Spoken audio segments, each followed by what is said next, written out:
gentlemen, the books is in. The books are in. Yep. They in.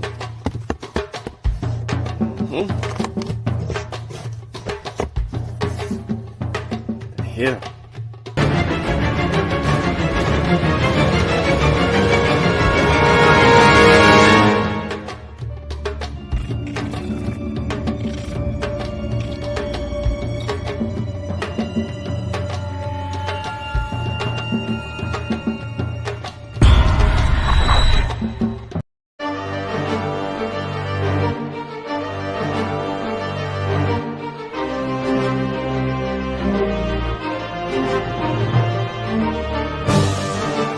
Log in to KofiPaisaTV.com and get Spears of the Mossy Volume 1 by Kofi Paisa Research Team, from Spears the Pen Volume 2 by Kofi Paisa Research Team, Spiritual Combat Volume 3 by Kofi Paisa Research Team, One Night Before Bed by Any Harret Shun Calfunny, Kalawa's Trip to the Motherland by Kofi Paisa, From Cocaine to Consciousness by Any Harret Shun Calfunny, As I Learned, We All Learn by Kofi Paisa.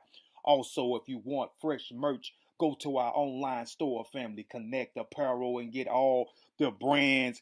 Also, get our 54 deck of quiz and educational cards available now on KofiPaisaTV.com.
Okay, what up? What up? Peace to the fam.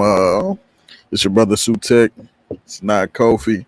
Kofi probably is busy. Probably won't have the time to hop on. I'm hijacking the show today though. But we'll see, man. This stream might not be too long. I had a couple of issues that I need to deal with a couple of as I call them, pseudos. So I've been waiting. Like, I set the link up. I gave them like 20, 30 minutes and was like, yo, I'm not starting the stream until y'all show up in the chat, because I don't want to start a show and get my people on for nothing. So started it. 20 minutes later, even though I said I wouldn't, they still not here. So peace to everybody in the chat, though, man. We appreciate y'all for coming through. Peace, Pure. Omar, peace, bro. Brother James, Pianki, Brother Fitz, Bro Avery, Sister Anusha. Peace to Sister Dr. Oyama. Peace, Brother Chauncey. Yeah, man. Peace to all y'all that came through. Hopefully, we can get them on the show. And what up, Chef? Hopefully we can get them on the show, and see what's going on with them. They had an issue with me apparently saying there are white Moors and that Moors are Berbers. The original, when we first see this term Moor, or any variation of it, we see this term being referenced to Berbers in North Africa. So I guess apparently they had a problem with that, and they want to try to connect Berbers to the blacks, as we call them. So I'm gonna play a video real quick, and we'll give them a few minutes to hop in. If they don't, then sadly I might have to end the show. You know what I'm saying? Unless anybody from the audience want to come on and build on something, I have no problem with that. But if not, um, this will be a short show. And Chef is one of JJ boys, so they super pseudo. But okay, I'm gonna play the copyright disclaimer, so YouTube won't trip on us. Please, YouTube, don't try to act like you don't see this copyright disclaimer that we putting up in front of your face right now. Under Section 107 of the Copyright Act of 1976, we are good. We are good, fam. All right, so let's get it going.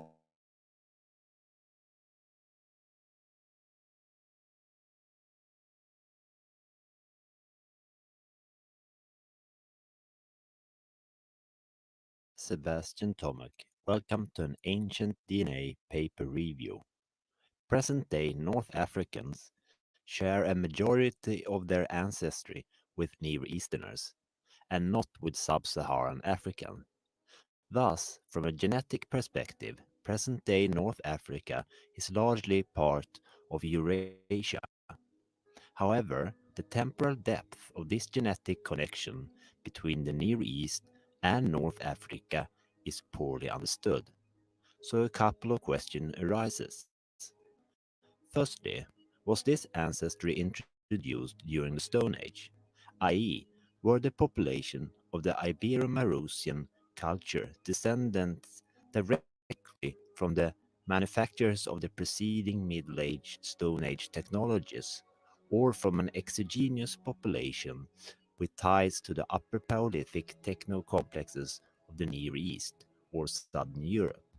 Secondly, was the Neolithic transition in the Maghreb driven by local populations who adopted culture and technological innovations as it was in the Near East, or by migration of people as it was in Europe? And in case of exogenous population moving to North Africa, where were they from? The Near East or Europe, Iberia? In our first paper, Pleistocene North Africa genomes link Near Eastern and Sub-Saharan African human populations in science, has sequenced genome-wide data from 7 individuals from 15,000 years ago from Taforlat in eastern Morocco. The Taforlat individuals are associated with the later Stone Age Ibero-Mauritian culture. The relationship of that culture with those of the preceding Middle Stone Age, including the local backed-bladed technologies in northeast Africa and the Epigravettian in southern Europe, has been questioned. The genetic profile of Taforlat suggests substantial Natufian-related and Sub-Saharan African-related ancestries, two-thirds and one-third respectively, but no additional ancestry from Epigravettian or other Upper Paleolithic European populations. Therefore, they provide genomic evidence for a late Pleistocene. Where you go, JJ? Don't run. I just stopped the video for you. Come on back. Come on back. If you ain't got no info though, you keep your ass in that chat. You ain't finna talk us. No.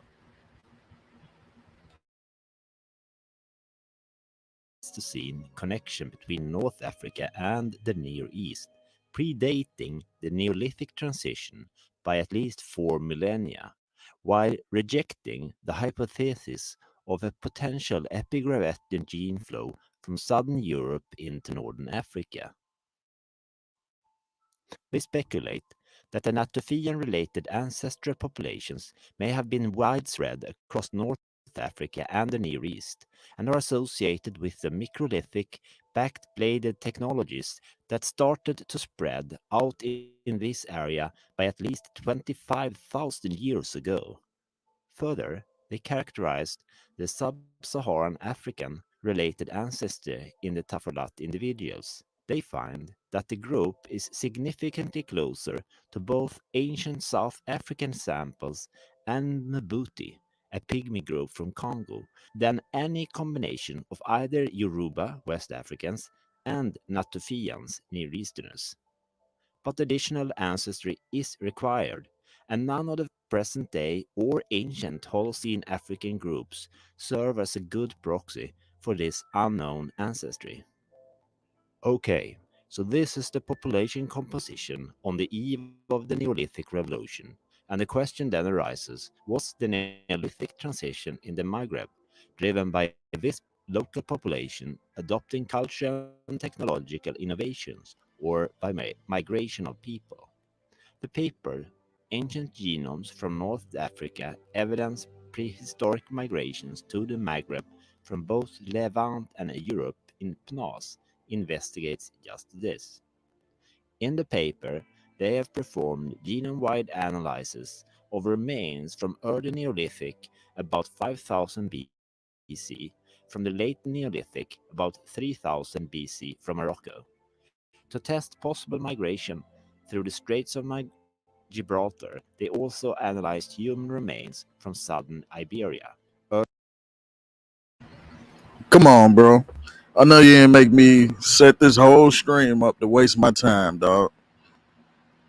Hit the link and bring your information. Don't if you finna try to talk your way around this, do not come on, dog. Do not come on. Just bring your homeboy. If he the one with the info, then bring him. I already tagged him several times, even before I started the live stream. Come on, man, let's go. Don't waste my time, dog. I'm tired. I could be doing other things right now. Let's go. Let's go, J5. Let's get it. You wasting my time having me start this whole live stream up, and you and your homeboy scared. At least you came onto the stream and didn't give me time to add you on to the panel. But your homeboy didn't show up at all. He was supposed to be the one with the information. Am I correct? He didn't show up at all. Where is he at? Bring him through. I don't even want you on it. You ain't got no info, bro. I don't even want you on the panel. Bring your homeboy. Y'all with all this running. If somebody don't want to do what y'all want them to do, then they running. All right, well, we right here. Everybody right here waiting.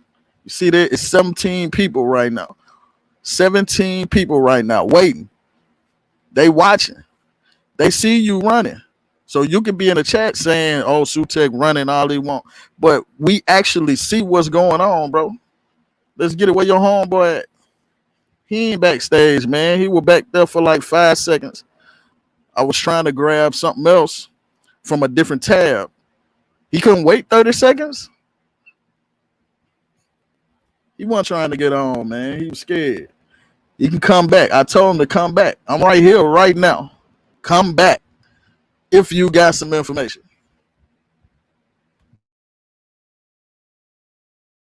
Early Neolithic. They find that early Neolithic Moroccans, about 5000 years BC, are similar to later Stone Age individuals from the same region. Let's go. Where your info at, bro?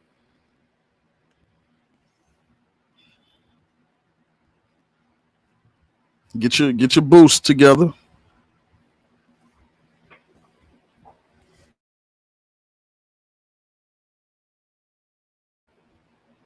Look, man, you can't even get your phone together, even get on the stream, bro. Just go bring your homeboy.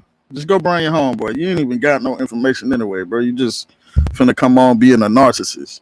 Just bring your homeboy, man. You can't even get your phone together.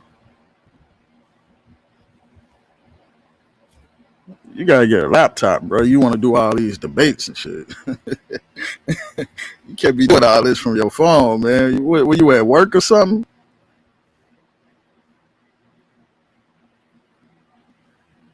Oh my god. I need to play the Jeopardy music. J5, Page and J5, where you at? Oh, you fell off? You can't even get decent service to get on, but you saying somebody else running. Come on, man. You drunk already?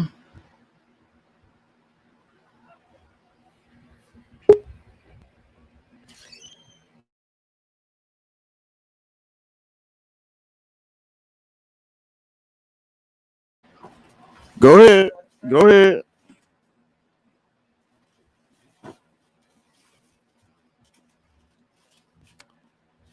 Wow.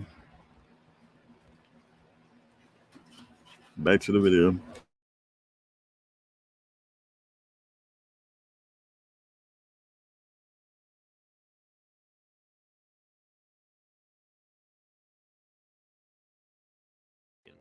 and possess an endemic element retained in present-day Maghrebi, primarily Berber populations, confirming a long-term genetic continuity in the region. This scenario is consistent with an early Neolithic transition in North Africa, deriving from Epipaleolithic communities that adopted certain agricultural techniques from neighboring populations. Among Eurasian ancient populations, early Neolithic Moroccans are distantly related to Levantine Natufian hunter-gatherers and pre-pottery Neolithic farmers. Late Neolithic Moroccans, in contrast, share an Iberian component, supporting theories of a trans-Gibraltar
Okay, yeah. My bad. I had myself muted. Appreciate that, Marlon. I'm just talking away. Look at him. Look at him. Looking like one of them remedial students on a field trip. Look at him. And this is what I said, bro. I said you looking like one of those special needs kids that be on the field trips and don't have no clue where you going. So this is where all the craziness started there. He said Sutek coming from a guy who says the original Moors was white. I'm too tall for the short bus you sitting on. Now, he can never show me any time where I said the original Moors. I don't even talk like that. The original Moors, the original so and so. Like I don't talk like that, dog. So you'll never see me saying anything like that. What I said was that there are white Moors just as there are black Moors. They had an issue with that. So that was one issue. Another issue was Berbers. They trying to make Berbers somehow black, and then the Reuben dude, like the original Berbers. That's what I'm saying. I don't talk like these dudes, bro. I don't the original so and so. I don't even talk like that. The Berbers that's over there now is the same Berbers that you saying the original Berbers or whatever you call them. I said you also too slow to understand what I said because you making a statement that I never made, Mr. Pseudo. For the 10th time, I said there are white Moors also. Damn, do you got almost? I gotta keep correcting you. Why I gotta keep You know correcting what? you? And the original Moors were Berbers. Go ahead, bro. You know what? You know what's funny? I was coming on here to argue about like if the Berbers were black and all that, which I don't agree with. I don't think that they are black people. But my whole thing is that if he just simply looked into history, if he simply just goes in, he goes and looks at read any book on the Moors, he would know that this is just a catch-all term. It was applied to anybody. Anybody that was a Muslim was a Moor to them in Andalusian Spain. Even if it was a white person who genetically would have been like any other white person, or who was genetically, Arab or genetically Berber, they all would have been Moor. If you was a Muslim, you was a Moor to them. Moor is a European term that was applied to these people. They did not call themselves Moors. I don't know why they keep pushing this. I definitely agree. I definitely agree with that. But they have a problem with that though. Specifically, JJ don't even be on this type of information. He's So not I even a don't Moor. know. He a Hebrew, ain't it? Right. So I don't even know So why he that's even arguing this. what was happening is his homeboy was arguing that. And he capping for his homeboy. See, he don't know. He feel like his homeboy got the juice. But if he did, he would be in here right now. Look, the view was going down because y'all bullshit, man. That's a damn shame. That's a damn shame. No, See, no, because this is what this white man did to us. He don't teach us our history. Some of us refuse to go look at our history, and we get caught up in all this crazy shit. We get caught up in the shit that the white man be focusing on. That's why they're always up in North Africa. They keep focusing on Egypt and North Africa, saying that they civilized and all this other stuff, and then we try to gravitate toward it because it's in Africa. But we don't ever talk about the slave ship that ever went to Egypt and took people out and brought over to the Americas. They don't talk about they can't bring up no slave ship that went to Ethiopia and brought slaves. You can't even tell me an Ethiopian who was part of the Ethiopian Summaries church and went over to West Africa and created a community of Christians before the Portuguese. So, we do anything to justify anything we into right now. And we say that it's from Africa. We know we from Africa, but we really don't know where we from in Africa, at least in the broader sense. We always going to go to whatever shit we believe in. yeah, We're going to man. justify it through Africa.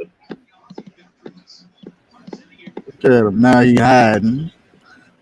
But I tagged him and his homeboy. This is homeboy. How we get here? How we get here? I missed it. He hold on, who is that? Is that JJ? Oh, no, that's Savior. Yeah, he was. I said something on his post, and he was like, "Yeah, just coming from a dude, the original Moors was white." I'm like, bro, I don't know why you keep saying that. I never said that, and I don't even talk like that. I said there are white Moors and there are black Moors. So apparently his homeboy had a problem with that. Apparently his homeboy had a problem with me connecting ourselves from Berbers. So they were supposed to be coming on, but as of 1 hour, I've been waiting and I ain't seen nobody.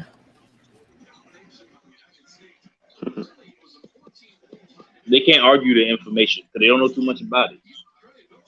They just want to say the original this, the original Muslims is African, the original Muslims is black, the original Christians is black, the original She this and that said is black, this, Anusa that, black said he out. went live on Facebook right now. So pull his Facebook up. That's what I'm saying. Why go live on Man, Facebook get your when comments I'm out the get your relationship out the video, man. cool?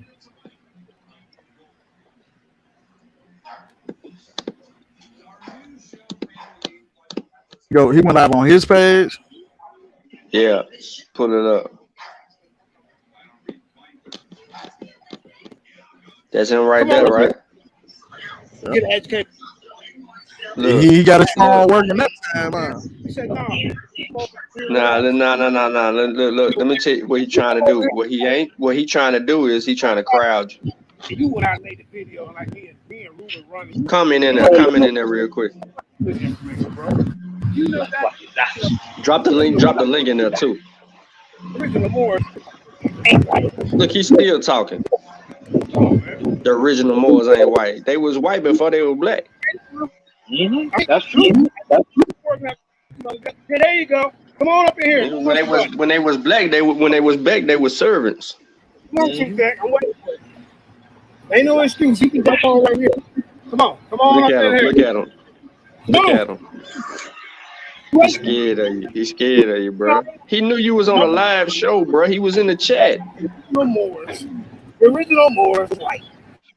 But we done went through this with him before. I've never heard of this in my life. We dealt with this before, man. We went on his show with them pseudos he be having on there on his debate club. And we handled this. Not just 2000. Look at him making like he's still working. Bro, they barely gave you a job. Bro. What you need to Hey, crossing guard. 101. Show your source. How the hell you playing on sources on the Facebook Live? Unless it's something new, some new features that I don't know about. Nah, you know you can share, but you can't do it from your phone. Idiot would say some shit like that. Yeah, so that means he won't be able to share. Up on here and defend Sute. Sute said that the original Moors, Look at that. were Caucasian. Now he got his phone to work over there. Came over here 3 times and shit to work apparently. He pump faking, bro. Put the link in there again.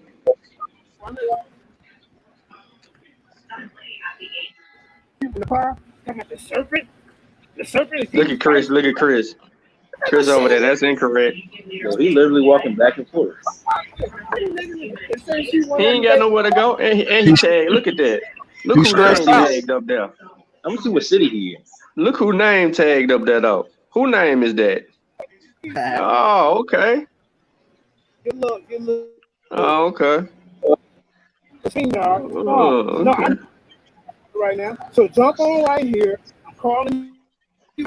You come on here. How you gonna be a grown ass man still believing in fairy tales? People already done the work on this stuff. Even the Europeans wasn't even referring to Moors when they were just exclusively black people. They even tell you. Sid said he on lunch break. It's just enjoy the sun. Wait for my queen to come pick me up. Then I'm gonna go home, roll me up some type of lunch, take me a cold beer. With that being said, But it's funny that we're basing Moors off of European iconography and European drawings of Moors. It's funny that we're looking at Moors through a European perspective. We're not even looking at the Moors through their own perspective.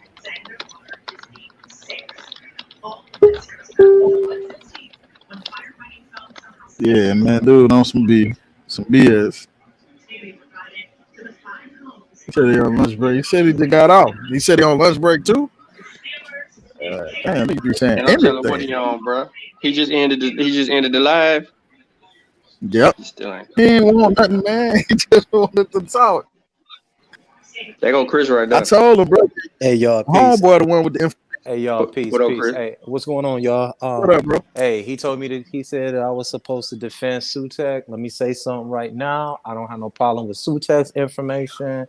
I don't have nothing to do with this. I'm sitting back like, how did I get mentioned in any of this? You know what I'm saying? Like, yo, like when you start dealing with the Moors and Mauritania and Cameroon, it's very complicated. So you know what I'm saying? I ain't got no problem with nobody on here. I'm letting y'all know. No, I don't know why he does that. So I don't want you to think I had an opinion about you that was on the negative side. Man, we know what he Nah, doing. Nah, we know what he the doing. game. Yeah, I thought y'all We was know the talking about JJ Chief play. X. Oh, Oh, yeah. Nah, we don't even bring him up. Yeah, No man, more that's attention for about it. dude. Yeah, so we trying to say that the Moors. I guess he's trying to say there were no white Moors. I don't know. Guess there ain't no white Muslims or white Christians either, right? Right. There's some white Israelites. It's funny that everybody they say is originally black, but they always getting co-opted. That they always getting co-opted by whites or non-blacks. Boy, In their Black eyes. YouTuber, chew your Always. ass up, boy. Right.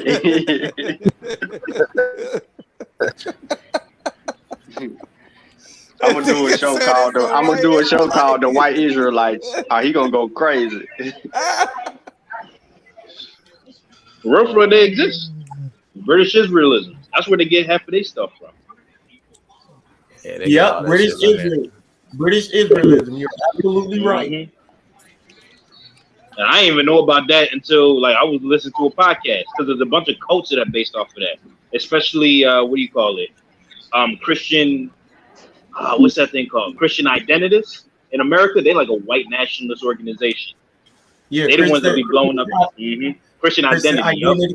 Yeah, I got a paper on Christian identity that I can actually share with y'all if y'all wanted me to. Yup. They revere King James and all that.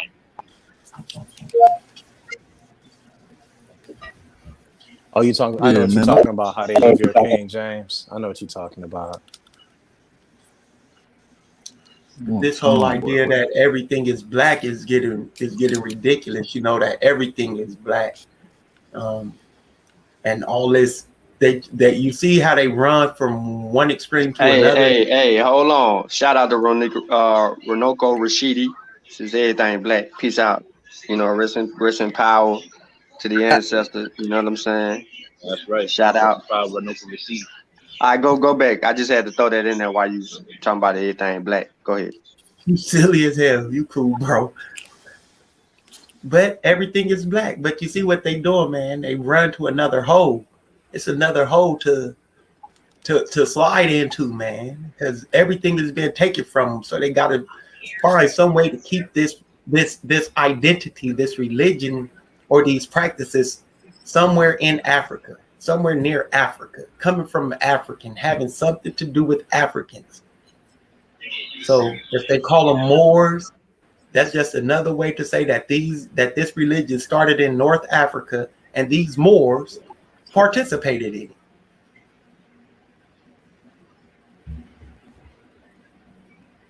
What do you mean black is a misnomer?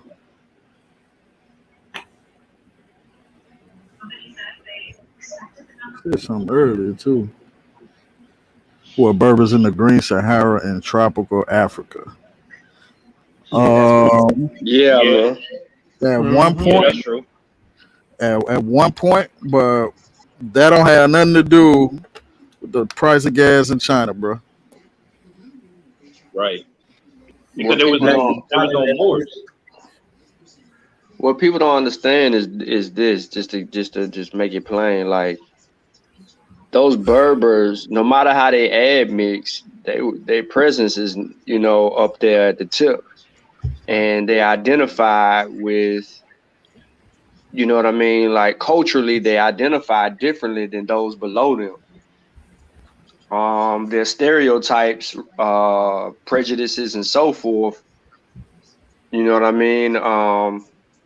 Developed over a course, and not to say that there wasn't any of our ancestors directly or people that we call black in the north like that, but when we say people, we're not talking about millions of people. I think when people say Berbers was here, you know, you're thinking a whole population of people, and it could be small communities of people, because you have to remember the time frame. People were traveling in packs, so it had to be enough people that if they needed to move, that all the people could move. So we ain't talking about droves of Berbers.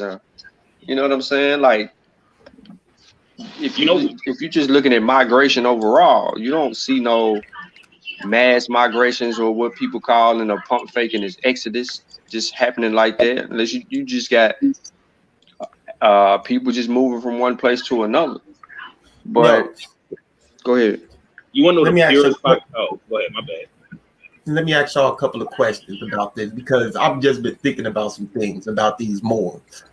Now, did the Moors, or did those people that we call Moors, did they practice a mixture of Christianity, Islam, and Judaism combined? I know what she wants. Moors was just anybody who was not like a Christian European. Okay, but was their religion?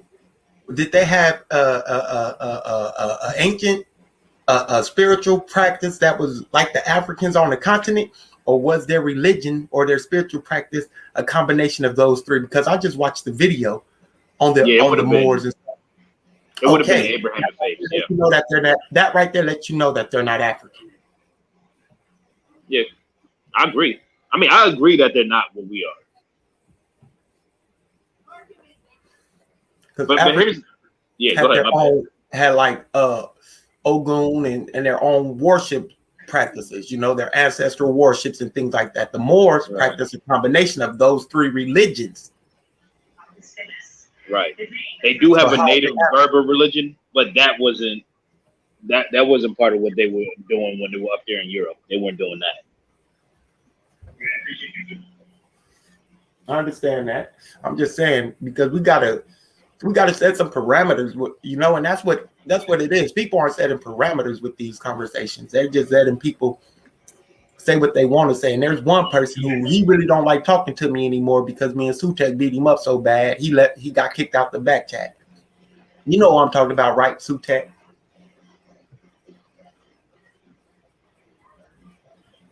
You know what's funny? What's up? When people talk about the Berbers, right? And that's how some of them say, like, well, Berbers are black, even though ignoring the fact that some Berber tribes did enslave West African and Nilotic people and brought them into their culture and called them Iklan. But you want to see a real pure version of a Berber, you got to look at the Guanches over there on Canary Islands.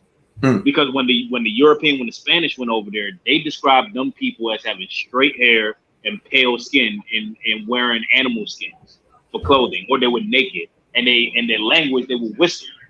This is the most purest form of a Berber, or of that Berber population that split off from the Berbers on the continent. They didn't get a chance to mix with the Semitic people coming in from the Arabian Peninsula or like the Levant. They didn't get a chance to mix with the Sub-Saharan African. They didn't get a chance to mix with the later populations of Europeans. These were the purest form of Berber that you could find, and they were on the Canary Islands. And they are always described as being white. They describe them as having blue eyes. They describe them as having pale skin and very hairy. We as black people naturally are not very hairy. We don't got long, straight hair. You know what I mean? So if you want to look at a Berber, yes, a Berber is white. In a sense. Well, on Kings of Generals, on Kings of Generals, they have a video that I played the other day that I was just talking about the Berber empires. Well, I saw that one. Corvids and Almohads. I just Yeah, watched man. that about a week ago. You know that Garamonte It used to does a say very that black good people. job of placing them in there and making them stay where they are. Go ahead. Yeah, they said that the Garamontes King used to say that all the black Go ahead, people to bro. the south of him was his subjects, and that he enslaved all of them. I gotta find the quote on that. It probably could just be something that he was boasting that wasn't true, what kings used to do back in the day. But yeah.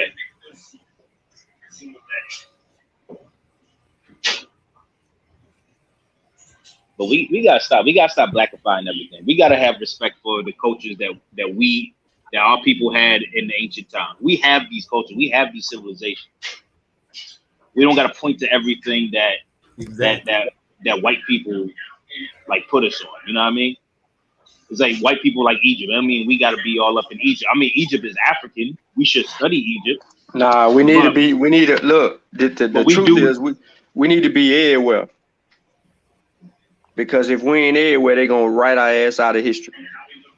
Or they're gonna write our presence and our achievements out of history.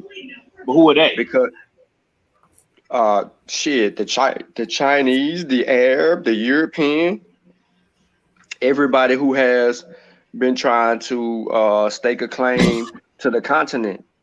Oh, no. Oh, right. No. See, here's my thing. I still consider the Berber an African. I mean, he ain't the same type of.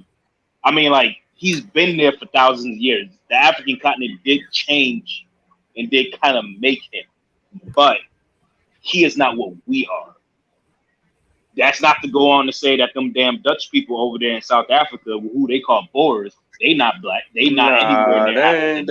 They are Europeans. They are white. They are European. Yeah, they colonized. They're gonna be that forever.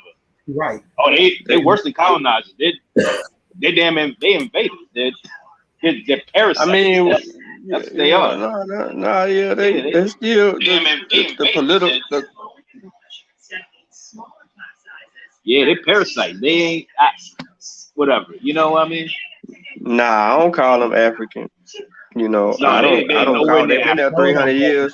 I don't call them African. I just say that they're parasites. You can call them that too, you know. But they colonized an area in South Africa and took stake in it of their own, and then they drew borders.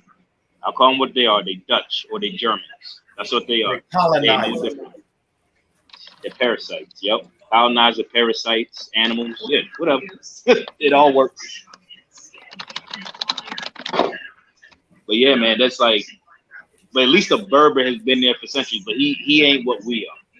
He had ancestors in the Green Sahara, but that's as far as it goes. You know what I mean? Like, I mean, we also have ancestors in the Green Sahara. The Green Sahara just had a whole bunch of people in it. You know what I mean? And then when it started when the desert started, desertification started happening, they tended to move up more north, and then our ancestors tended to move down south. Have y'all ever sat back and thought about why people would not want to be African or black? Why they would want to be Moorish? Because of their religion. Because it's a damn religion. Not only that. I think they're trying to do their best to take the sting out of the history of our people. Yeah. It's a cover, you know? Like, okay, well, if I can say that my ancestor was part of the wasn't a slave, then then maybe I can have a little bit of dignity about myself. And shout out to John Nix. John Nix just purchased 3 volumes, volume 1, 2, and 3 of Spears of the Mossy, the collection. Oh, yeah. 4 on the way. So shout out to John. He got all 3 volumes. You know what I'm saying? Books will be on the way in the morning. They'll leave their post office. Yeah, for sure. Yeah, we appreciate that big purchase right there, player. All right, brothers, I gotta go. Throw that in there. All right. Peace. Anyway, so Sute, you set the show up for dude, and he running. Yep. They both run. Okay, so Well, so let's just. because I set it up for the old boy with the mohawk too. I gave him the link. Okay. Oh, the hard dude. Yep. Okay, so let's. All right. So how much time you get? Shit, I ain't doing nothing right now. So you wanna clean up just a little bit of not really misinformation, but mishap information regarding who the North Africans were. Yeah. Since first, he talking about. I'll just show this real quick, and I go to Wiki because I don't got no source material from now one of those people, so we don't have to use Wiki, but for the sake of conversation for right now, until we get some source material from the opposing side, we'll use Wikipedia. Bedan, it's an Arabic term used in the Maghreb region of North Africa to refer to lighter skinned or white Moors, in contrast to the Haratine, which refers to those with darker complexion or black. The Bedan inhabit most of what is now Mauritania, Morocco, Algeria, Tunisia, Libya, and to a lesser extent Egypt. The Bedan refer to those Arab Berbers or Arab Berbers descent. The main language of the Bedan is Arabic and to a lesser extent Tamazight, which is the Berber language. So when I've been saying that the Moors come from Mauritania, I've been right all along, right? When the Moors come from Mauritania? Yeah. Well, it was named after the Roman province of Mauritania. The Mauritania, right. Yeah, so not modern Mauritania, but the kingdom of Mauritania. The kingdom of Mauritania, right. I've been studying on that. So Sute, what's the never mind, they don't give it on that. So you telling me that the North Africans. Can you read that next line? It's important. That next line is very important. Did you see it, Sute? I'm just trying to see if we had some type of presence in. I mean, if we them people up in North Africa. Somebody said that we was in North Africa. All right. Well, what we can do, or what they saying genetically, you know what I'm saying? Do we have any scientific articles that would reposition that aspect of who them people was? Yep. Let me go. Let me see. Find it in the back chat when we was dropping it back there. I have to go all the way up though. Yeah, it's been a lot been said. I like that next line. It says, it is important to understand that the term Moor is not the term for a specific ethnic group, but rather the term used by the European Christians in reference to the Arab and Berber populations that hailed from North Africa in the medieval era and soon took control of Malta, Sardinia, Spain, southern France, Portugal, southern Italy, and Sicily. Another term that was used in reference to the Arabs and Berbers at this time was Saracen. This was largely used to refer to the peoples of the entire Arab Islamic Empire, mostly used by Italians and Europeans to the north. That right there just blew it apart in my eyes. Yeah, so hold on, I'm still scrolling up. That's clearly not our ancestors. Nah, so we gonna get problem with the genetics in North Africa.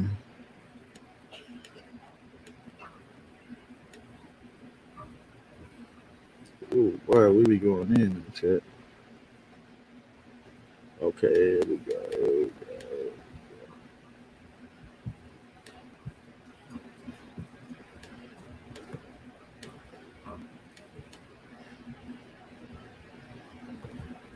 They say it was all culture. They enslaved us because of culture.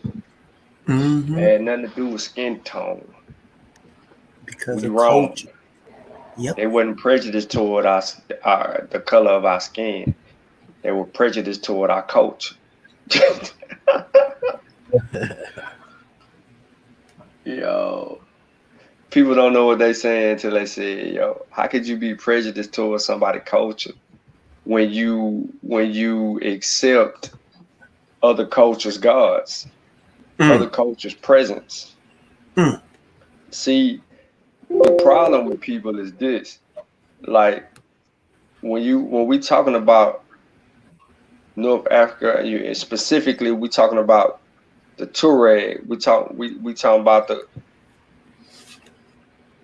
what Danny always called them Texicab, people who traveled the Sahara and preyed on people. They hit licks. They were the robbers. They were the robbers of the Sahara. They knew all the routes. They knew where the water was. They knew how to lead you into trouble. They knew the whole setup. Because that's what they were. They were wanderers. They knew demarcation, location, cap. They knew all of that. So if we know this, and then we get into the cultural aspects of them, and we start realizing, like when we brought out the Amazon, we brought out the cross. When we brought out the cross, right? We found out, or we discovered in the cross, it wasn't a Christian cross, but it was another cross that symbolizes direction. But at the same time, it symbolizes direction. We also found inside of the culture that they were accepting Egyptian gods, Arab, Christian, their own. It didn't even matter. Universally, they were just trying to figure out a way that they could communicate with you and get in when it comes to trade. And I didn't say that because I feel like I ain't got to say that, but I've said it before. So when you hear this whole cultural argument, that's bullshit. It's bullshit. Because you have cultural resentment. You got parts of my culture in your stomping ground, bro. Go ahead, hit them with that. What's that? That genetics, right? Is that nature? Yep. European Journal of Human Genetics. It says we have analyzed a large set of autosomal short tandem repeat loci in several Arabic and Berber speaking groups in Northwest Africa. 2 levels of analysis have been devised using 2 sets of 12 STR loci and 21 and 21. For each set, data for a number of external reference populations were gathered from the literature. Several methods of analysis based on genetic distances, neighbor joining trees, principal coordinate analysis, boundary detection, as well as AMOVA, whatever that stands for, showed that genetic differentiation among Northwest African populations was very low and devoid of any spatial pattern. When the Northwest African populations were grouped according to cultural or linguistic differences, the partition was not associated with genetic differentiation. Thus, it is likely that Arabization was mainly a cultural process. A clear genetic difference was found between Northwest African populations and Iberians, which underscores the Gibraltar Straits as the strong barrier to genetic exchange. Nonetheless, some degree of gene flow into the southern Iberia may have existed. Northwest Africans were genetically closer to Iberians and to other Europeans than to African Americans. So how is this us? How are they black? How was this us? Or how were we supposed to be related to these people when they genetically closer related to Iberians and other Europeans? These black Berbers y'all talking about, and they been black. I mean, they been the same Berbers who you see up there today is the same Berbers of old. You know what I'm saying? So I don't know where these guys getting that from. Let's see. Let's go to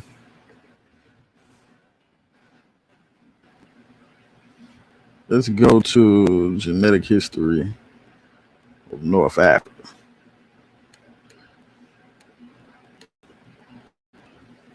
Let's go to the wiki. The genetic history of North Africa has been heavily influenced by geography. The Sahara Desert to the south and the Mediterranean Sea to the north were important barriers to gene flow from sub-Saharan Africa and Europe in prehistoric times. However, North Africa is connected to Western Asia via the Isthmus of Suez and the Sinai Peninsula, while the Straits of Gibraltar, North Africa, and Europe are separated by only 15 kilometers or 9 miles.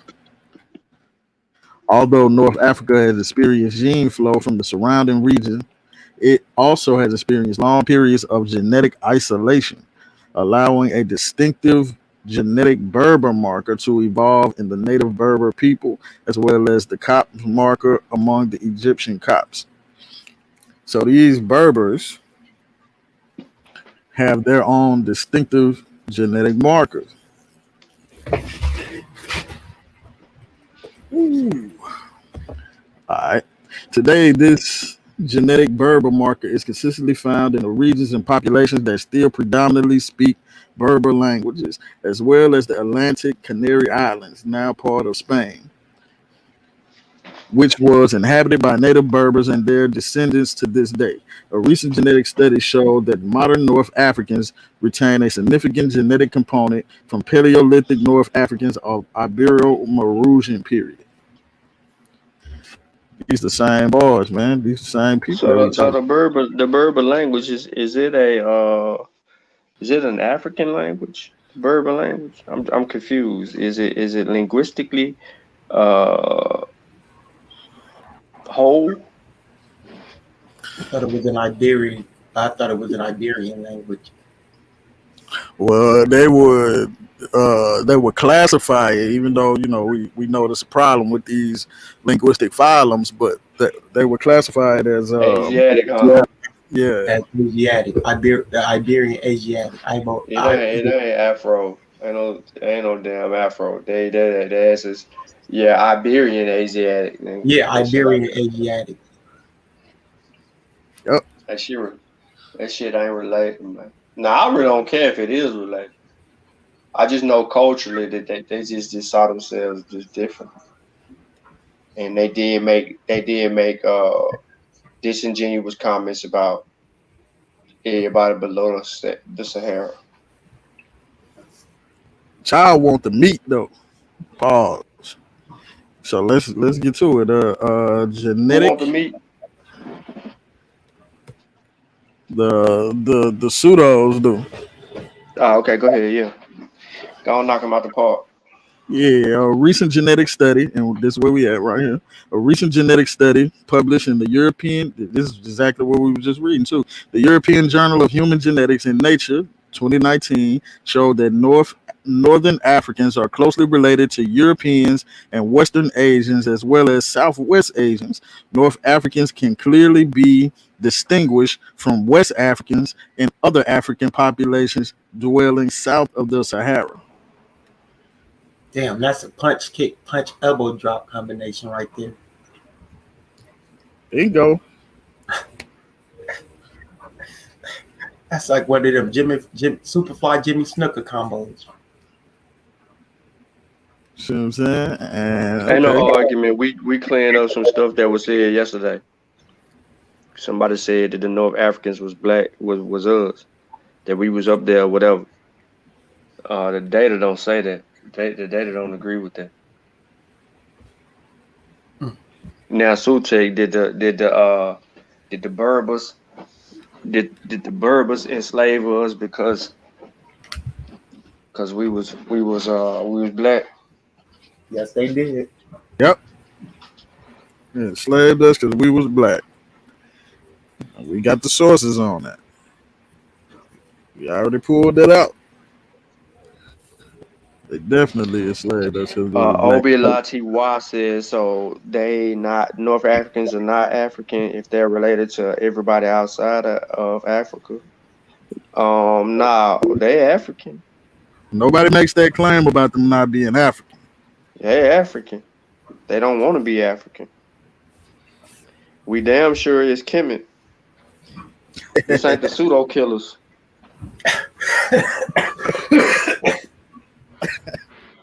Y'all stupid. This ain't the pseudos or the pseudo killers. Oh, you a fool, bro. Yeah. This ain't the this ain't the anti-African channel over here. Yeah, so see y'all anti-African over there, man. He said Berbers Yeah, are us. man, you know what I'm saying? He said Berbers Pseudo are killers. us. He in the chat playing. Can you please read that to this dude again? Thank you. All right. Let's see. Go back. Here we are right here. This in the autosomal section of the genetic history of North Africa. It says a related genetic study published in European Journal of Human Genetics in Nature 2019 showed that Northern Africans are closely related to Europeans, Western Asians, as well as to Southwest Asians. But North Africans can clearly be distinguished from West Africans and other African populations dwelling below the Sahara. So they are closely related to Europeans, Western Asians, and Southwest Asians. Damn. I So are give they you a kind minute. of them people from the steeps? Or is that what you said? They can be related to the people from the steppes? The West Asians and them Asians, they're not related to us. Yeah, they back migrated. They left Africa. Some certain population of them left Africa and came back. Either way it go, though, you're not gonna get around the fact that they more closely related to white people and Arabs and Jews and Middle East motherfuckers. You're not gonna get around that.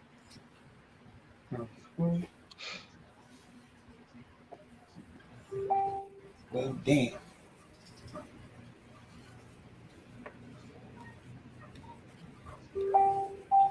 Yeah, so let me see.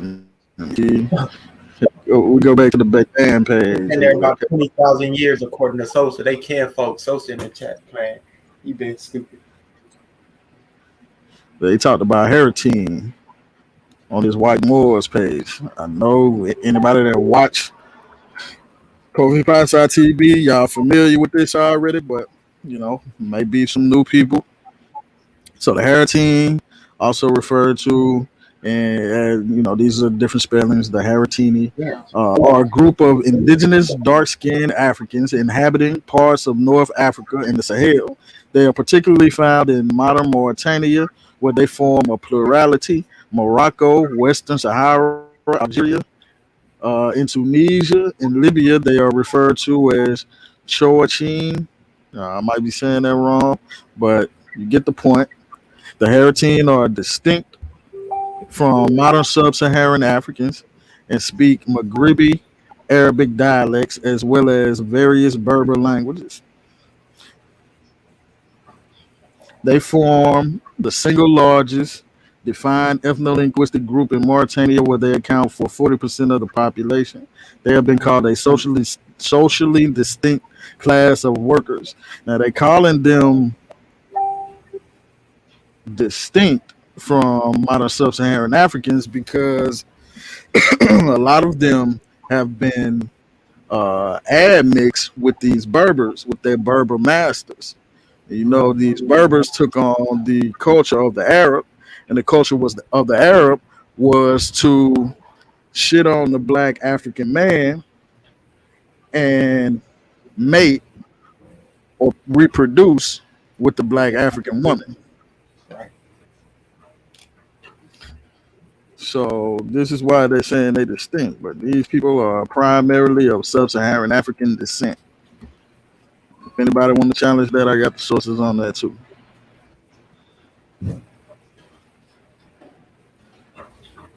And they still up there today. They still up there today, man. Being enslaved. So how is these people your people?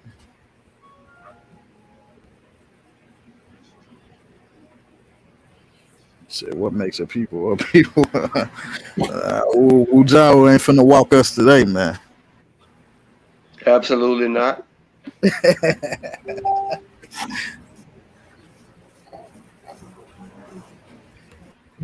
Yeah, not finna walk us today. Yeah, But man. So we gon' I'm gonna be on the pseudo killer's head though shortly. You know what I'm saying? I'm calling out the panelists and the people that they tend to allow to speak on a platform. Calling them out. uh-oh. All this Africa rhetoric. I'm on y'all head. Babe, you want a couple beef and burritos?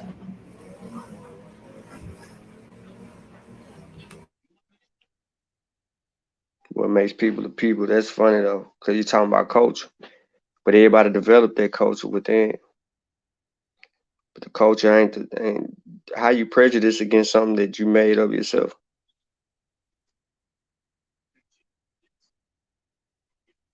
Nah, she ain't family. Nah. She horrible. She ain't no family. Y'all silly. I'm trying to figure it out how. Why Mika not family? Because she a Berber? She... Nah, I don't know what she is. Y'all stupid. She confused, you ask me. She don't know the argument if you ask me. She don't do the work if you ask me. Yeah, she ain't rocking with us, so you know the family is the people that She go to did her it. teachers. She appeal to authority if you ask me. You appeal to authority, you know what I'm saying? She got the preacher mentality. I think a lot of people do that though, appeal to authority. And I think that's their problem. They don't want to let go of the authority. They don't think the But they don't authority know is no going to better, be bro. wrong. They've been trained that way. Look at Christianity.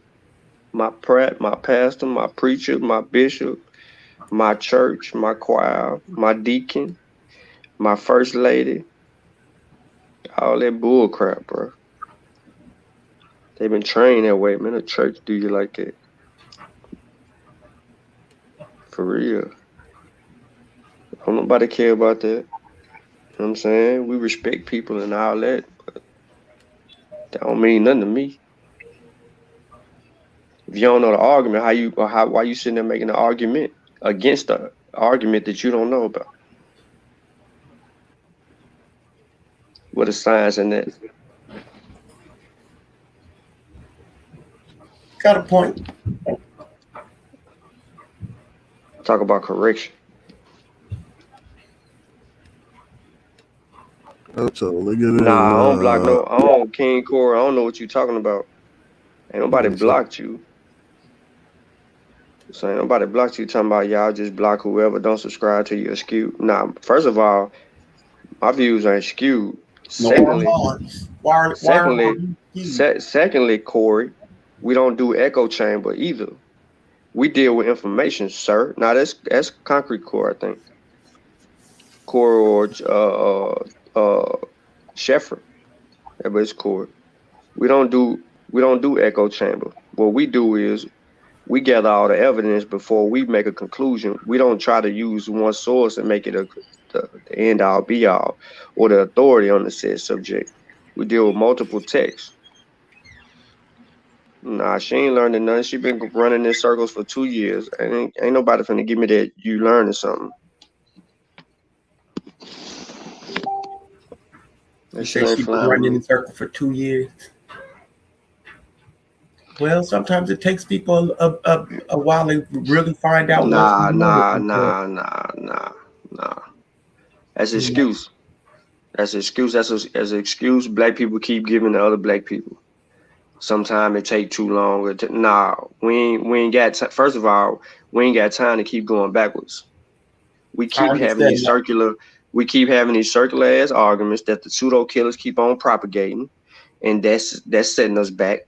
When we're in the middle of a pandemic, people dying every day, but we ain't talking about the real problem. We got a Republican right wing, Rand Paul, publishing an article about some stupidity. We ain't talking about that. We ain't talking about the Republican-led 82-page, 82 slide presentation that they just dropped on people, talking about a lab leak. We ain't talking about that. We talking about the same circular ass arguments that we already covered, that we wrote down in our books, that people ain't copying the books. If you did buy the book, you ain't read the book. Read the Exactly. work. It's published. Scrutinize. I can see if you came up and you said, Sean, I got a problem with page 182 of Spears of the Massey. And then you hit me with, I got some sources that blah blah blah blah blah. That's a different conversation. Cause now you're advancing scholarship. Now you're advancing knowledge. You see what I'm saying? That's Right. how you advance knowledge. So for anyone to say that we're doing anything other than that, no, you're just making a skewed argument based on ego. Where's the real data behind that? Where's the methodology behind that? You can't go online and try to pull up a 5-page PDF of a summary written against a person whole book, and you ain't got no context from the book. No context from the book. And you're gonna use that to argue. That's not scholarship. You go get the text, you break the text down, and then you point for point the text. You don't go read somebody's summary and then you try to argue it as if you read the whole thing. Now you out of context. Because you only get in one view. Man, you get one view and you arguing that shit up and down like it's the whole thing. Like you got multiple sources. You ain't got no primary to substantiate your position. You just going off somebody else's opinion. Somebody else's summarized opinion about something. Just get the book reading. A PDF article, I ain't with that. I can see if the person, whoever you quote, wrote a book, because they're gonna deal with it more scholastically in a book than just a little article or something. But But what if it's a PDF book? PDF book, cool. It's a book. You just said it. Okay. You So put just book the at the end. article. So just an article. What I'm saying is I have a It problem isn't with people supported. going on Google to Google something, and what they Googling ain't nothing but little 5 pages, and you looking for an aha out of one source. Like for real, when we was dealing with the misconceptions or the information regarding Van Sertima's work and all of that, you know what I'm saying? You reading articles from the other side, but you reading articles from both sides. But hell, we got the damn books. Right. I understand that. You finna tell me that you finna use an article to scrutinize a whole book? We And ain't that got the article might cover context. nothing but 1 page or 2 pages or a chapter. It ain't even a chapter, bro. It ain't ever a chapter. It's just a breakdown, right, of what the person thinks the Look, the author only said. thing that you can do, I understand. is so think about Walter Williams when he wrote his book. In the appendix of his book, he laid out his claims, and then he challenged people. He challenged people to address his claims. Instead of him providing evidence for his claims, he just laid them out right there. So it was easy to point him and deal with him like that because you know how to get rid of him. He laid it out. He said the middle nature never been deciphered, but he uses the words like Ma'ahotep. So we confused. That's Then crazy. and then we get them, but see, people don't learn that Van Sertima sources, right? You don't learn about Van Sertima sources unless you read Van Sertima work. The sources had to come up out of that. So now you go and you deal with Leowino. Then you go deal with the I forget the Mackenzie. Can't think of his first name, but the mythological book that he wrote that told a whole bunch of stories. You deal with that. You deal with it how you're supposed to deal with it, but we gotta be more we gotta challenge people to be more scholastic. Now I understand that some people ain't scholars. They gonna make that excuse.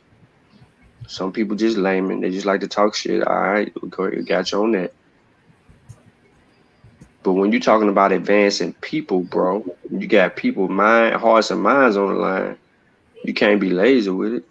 You got to give them the whole story. Why do you think people don't like giving the whole story?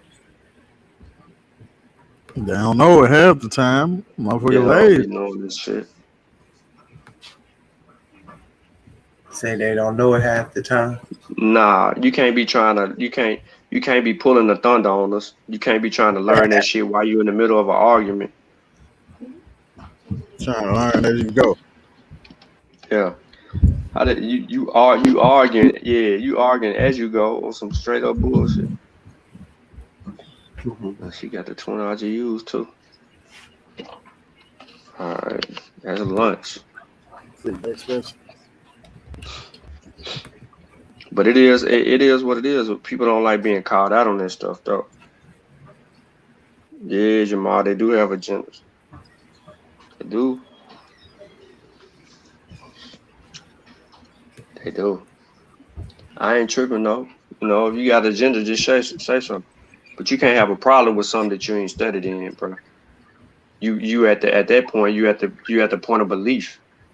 You believe that you feel the way you feel because that's how you feel. Which is crazy to me. That's been a Hey man, a problem. 19-year-old girl just won a little gold medal. You say what? 19-year-old girl just won a gold medal. That little paddling shit. She tied in the mud. She was getting it in too. She was on her knees paddling hard in the mud. I forgot that Olympics still going. Yeah, it's whack though. That's why ain't nobody paying attention. But in all seriousness, we gotta. I don't have no problem disagreeing with anybody. But if you're gonna disagree with me, at least put up a solid argument. Present your argument to me where I can actually listen to you for an hour straight. Don't present your argument to me within an argument and we got 8 other people distracting the hell out of the conversation. This shit ain't scholarship. I'm talking about everybody. I'm on y'all heads. I'm on y'all head. I'm coming for y'all neck. I can say what I want to. Uh-oh. I ain't on y'all channel. I ain't playing I ain't on y'all channel. I ain't going back on y'all channel. What? Like that? Yeah. They lost me with that fuck Africa shit. That's the second time that it happened on that channel. And then the excuse made behind it is, man, people disagree. Nah, you can't say, bro, we past saying like F people, you know what I'm saying? F people customs and traditions and all that. We beyond that because we smarter than that. You know what I'm saying? We beyond that. But you dissing your existence. How you gonna F your existence? You're not here in a part of a conversation without it being about something about your ancestry. So you're gonna F your ancestry, huh? So I said, who said that? Oh, pseudo ass Cube on the pseudo killers and another nigga on there too, named Ivan X. I forgot he said that. Couple of he said it too. He said it too. The chef called him barbaric at the 53-minute mark of a video. They got brushed under the word. You know what I'm saying? He think motherfuckers is Asiatic. You know what I'm saying? And he gonna adhere to what he say the scholarly consensus is. The scholarly consensus say Afro-Asiatic, but the scholarly consensus never considered African linguists or Africans at all in their scholarly consensus. So you're telling me that they have the right to name African languages a certain way She put on the and set Chief up their X. language problems? That sounds like a Chief X. Nah, it ain't a chief. I said that though. I said it do sound like his argument though. Yeah. Yeah. I don't know, man. But that Maybe ain't his argument though. When people say it sound like him, it's not his argument. It's something that he adopted from somebody else. That's all facts, because he a generalist, like you said. You know what I'm saying? That's all facts. And he ain't studying nothing. Nothing. Yeah, nah. See, that's what I'm saying. You know, like, I ain't rocking with that. Like you're not finna put the drape down and then yank the drape away. Nah, I ain't doing that. You ain't finna play games with me. I take shit too serious, man. You know what I'm saying? Like I put too many man hours in to make sure our people have a stake and claim back into who they are and what they got going on in the world. Like for real, we lost a whole lot. And that's why I said what I said the other day when he said that. I said, what is it to be an American? You don't even really know what American is. You know what I'm saying? This place was raped and ravaged by other people that came here. Yeah, we put work in here and all these other things. Yep, true, sure did. We did. But we did it under the banner of somebody else's greatness with a gun to the back of our heads. For a mighty long time. A lot of free man hours. We got nothing out of it. We lost our name, culture, traditions, customs. We lost our principles. We lost our foundation. We lost a whole lot of stuff. No matter how much we tried to Africanize our experiences here, we lost a lot. Really, all we need to know. Nah, yeah, we don't know Q. Fuck Q, nigga. Shit. We don't need to know nothing about Q. He a drunk. I know he a drunk. He lays at the mouth. I know that too. I know he don't do no. I know he don't study. I know That's this much. evident. He wants to debate me over who's the better atheist. Yeah, that's what he do. He JJ on a different level. That nigga just like to argue, bro. He just like needs somebody to talk to, bro. Certain people just like that. They just need somebody to talk to, somebody, because they don't nobody else want to hear that shit. He ran out of friends. That's what happens, man. He ran out of friends. You'll run niggas away with them type of argument. Don't nobody will sit there and do that shit with you all day. You know what I'm saying? So you gotta go on the internet and find niggas. He was trying to tell me I can't define myself the way I want to define myself. Yeah, so you don't got no agency? Yeah, basically. I can't call myself an anti-theist. I can't call myself an anti-theist because he don't think I know what an anti-theist is, but I told him what an anti-theist is.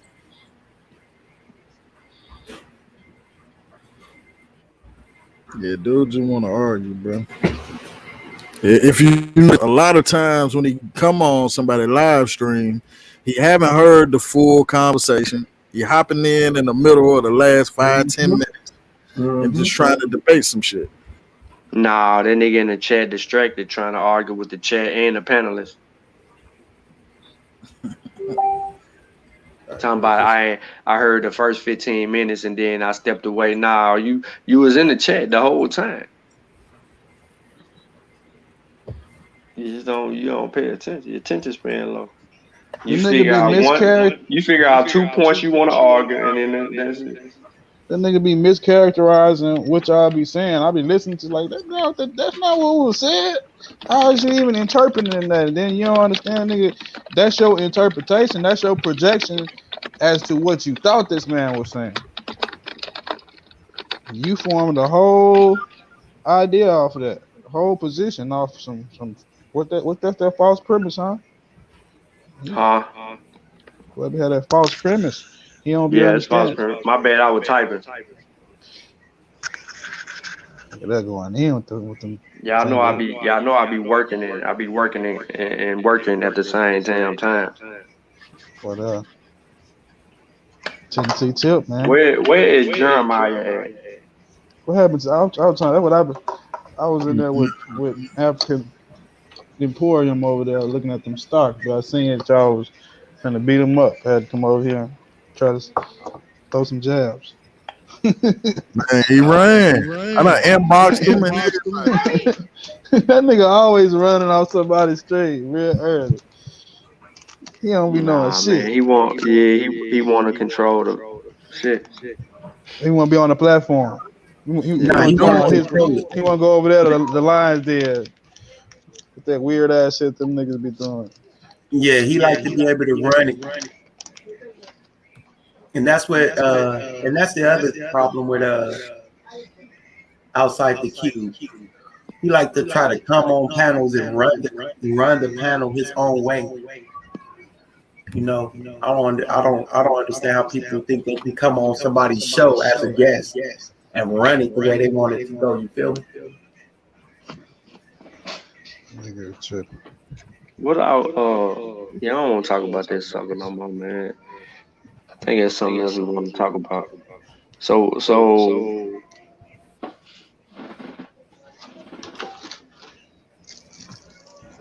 we talk about God and Yoruba belief. I just feel like talking some shit. Every time I had I had a good fortune to research into someone's religion, I found God to be in the image of the people whom the religion belongs. Who said that quote? and beat it. Nope. I was guessing like a motherfucker. Yeah. Who Shepard try to call a fraud? Doc. Dr. Ben. Dr. Ben says. Mm-hmm. They trying to handle that man, bro. Trying to handle his achievements, man. So I don't care what he did. That's useless. What about his? I keep saying this. I'm gonna say this one more time. You keep talking about some petty stuff, right? Well, it might not even be petty to you. You keep talking about the degree situation. What the hell they got to do with his body of work? Where in his work do you have your contention? I've asked this before. Could you point me in the direction of your issues with things that he claimed in his work?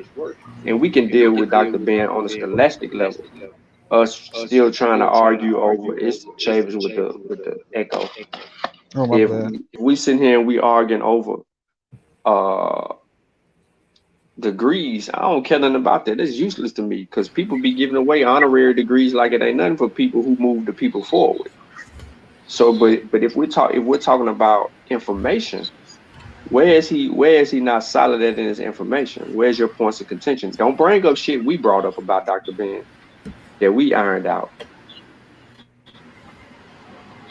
What's the real points of contention? That's crazy that you mad to some white folks so he can educate some black folks. Are you mad about that? That he lied to some white folks to give y'all some information, some game? But he ain't black though. He Afro-Asiatic. I'm on y'all head, pseudo killers.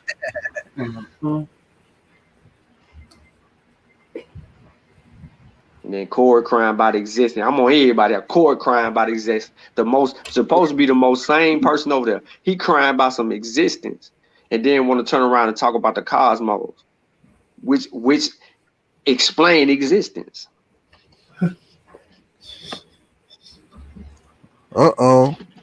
Well, I got a couple of Dr. Ben videos, and where he was talking about a lot of the things.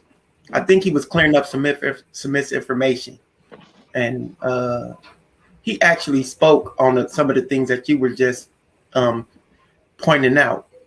And one of the big ones I played was him speaking on these Abrahamic faiths, and he distinctly called Judaism, Christianity, and Islam vomit. And he distinctly said, if you want something new, go back and get something from your ancestors along the Nile. Don't go to Judaism, Islam, and Christianity. He called it vomit. He said go to the original. Yes. He said go to the source. Go to the source along the Nile. That's what he said. Distinctly. I have the video. Yeah, they just went live over there too. They about to go in on your ass, boy. I don't give a fuck about him going live. I know he was listening to the show. And he knew he wasn't gonna get no play. I don't care about them going. I ain't subscribed no more. I ain't watching it no more. I ain't supporting it no more. I ain't no ally. Don't call me over there talk about no vaccines. None of that. I don't care. They can put my name in the title. I don't care.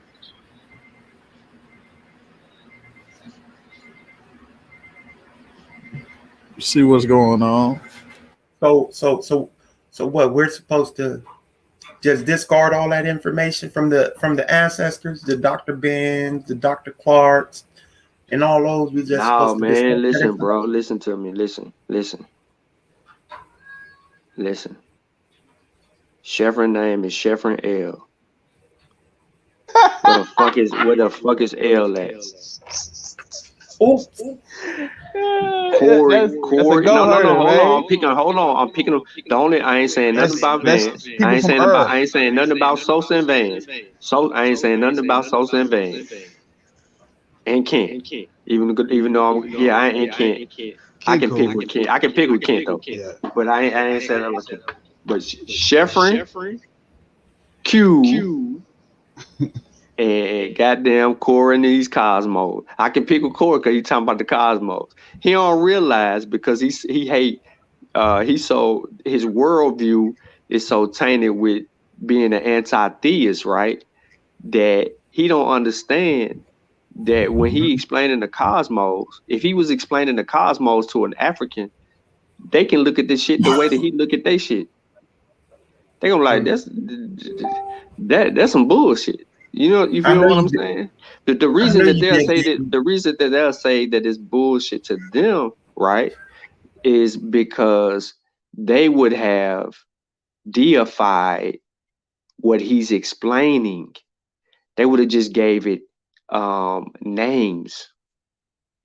So when he get into the cosmos and he get to talking about all of those things, right, it'll come out as a story for the African.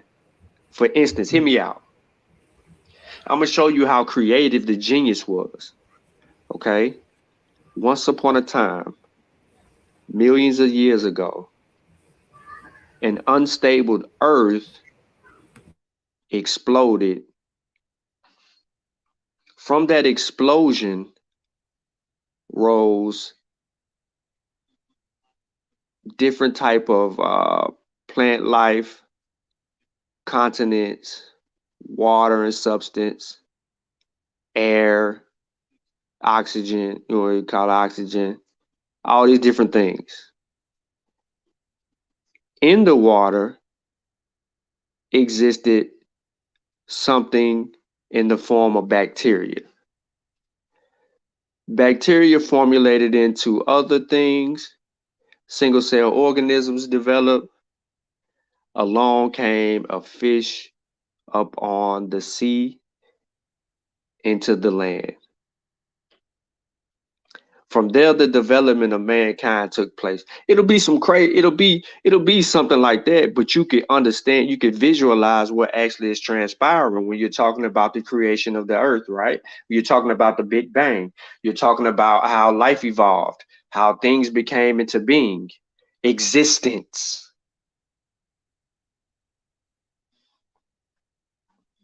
See that they gonna have a problem with that because they gonna say you doing the same. They take the same sentiment that they have with the Bible and apply it over there. So they're like, that's just because it's not in the, it's not articulated in the same way. It's not useful.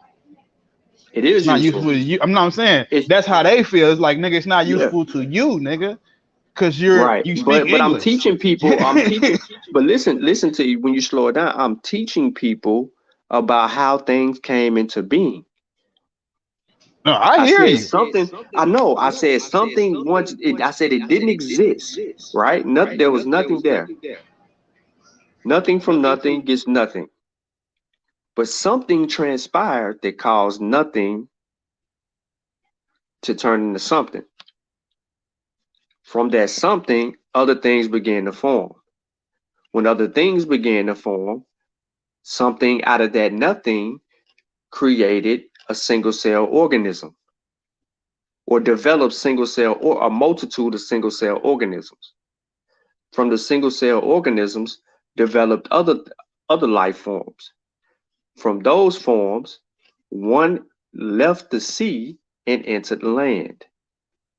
From that moment on, you ain't got no choice to walk with me because I'm taking you from out of the water onto the land, and from land you develop. You know what I'm saying? From land it goes on and on until we get to 350,000 years ago, or until we get to Lucy, Australopithecus. Until we get to it don't even matter. So I can take the story there. On one single continent, life began to develop in different areas, from the east to the north, or I can go from the south to the east, from the east to the north, from the north to the west, and then to the central. These life forms began to integrate and migrate. Over a period of time, certain life forms began to fade, leaving a single life form to inhabit the earth, or what we know today as the earth. Would that not be true? Yep, because it's another people's understanding. Like it's sociology. Everybody has their own framework of how the shit, you know what I'm saying, happen. It's just them niggas is conditioned into only accepting the Western, scientific one. They see all others as inferior Sutek, because what's the definition of existence? Why Chav is talking? You said, what's the definition of existence? Yeah, go ahead, Chav. Don't stop. Western worldview. no, Keep I'm just going. saying like that's just comes Existence. from I being don't conditioned. know. You know what I'm saying? When you accept that shit like that and you see it as it really is because these niggas is in space and you see people in Africa they not in space, so it's like, okay, well that shit ain't working for them. But they They put a need to try. satellite up there though. That's I'm the first saying thing like that they did. they take all the shit that like I listened to a little bit of what they were saying. They had an idea of how Africa broke down and shit, so they just omit all that. You know what I'm saying? And just pretend like these niggas ain't been able to do it just because they, you know what I'm saying, they don't know how, or not because they ain't been, you know what I'm saying, like colonized and exploited. And like, come on, my nigga. They behind just like us. We all trying to catch up. Desmond said, "In respect to humans, yes, but that's the most important piece of this whole puzzle is the evolution of man." There we go. Existence, the fact or state of living or having objective reality.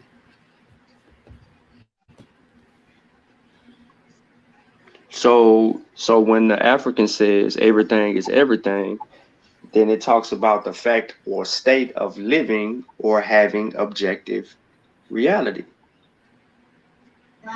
There's a whole theory of everything. You know what I'm saying? Like, I don't see why. Like on the cool, I don't see Richard Dawkins and them having these same type of arguments. Like they have an understanding of indigenous cultures and stuff. Like they understand, like they had their own. So I think it's in the magic of reality that he goes in on like I think a few different ones. He understands that shit. I don't know why they can't. So it's I don't know. It's a tricky, slippery slope the boys go down. It's like they stuck trying to grab like the identity that's associated with atheists is like you gotta challenge everything that don't make sense to you. We don't care what pantheism is. Now get also the definition of pantheism. All right.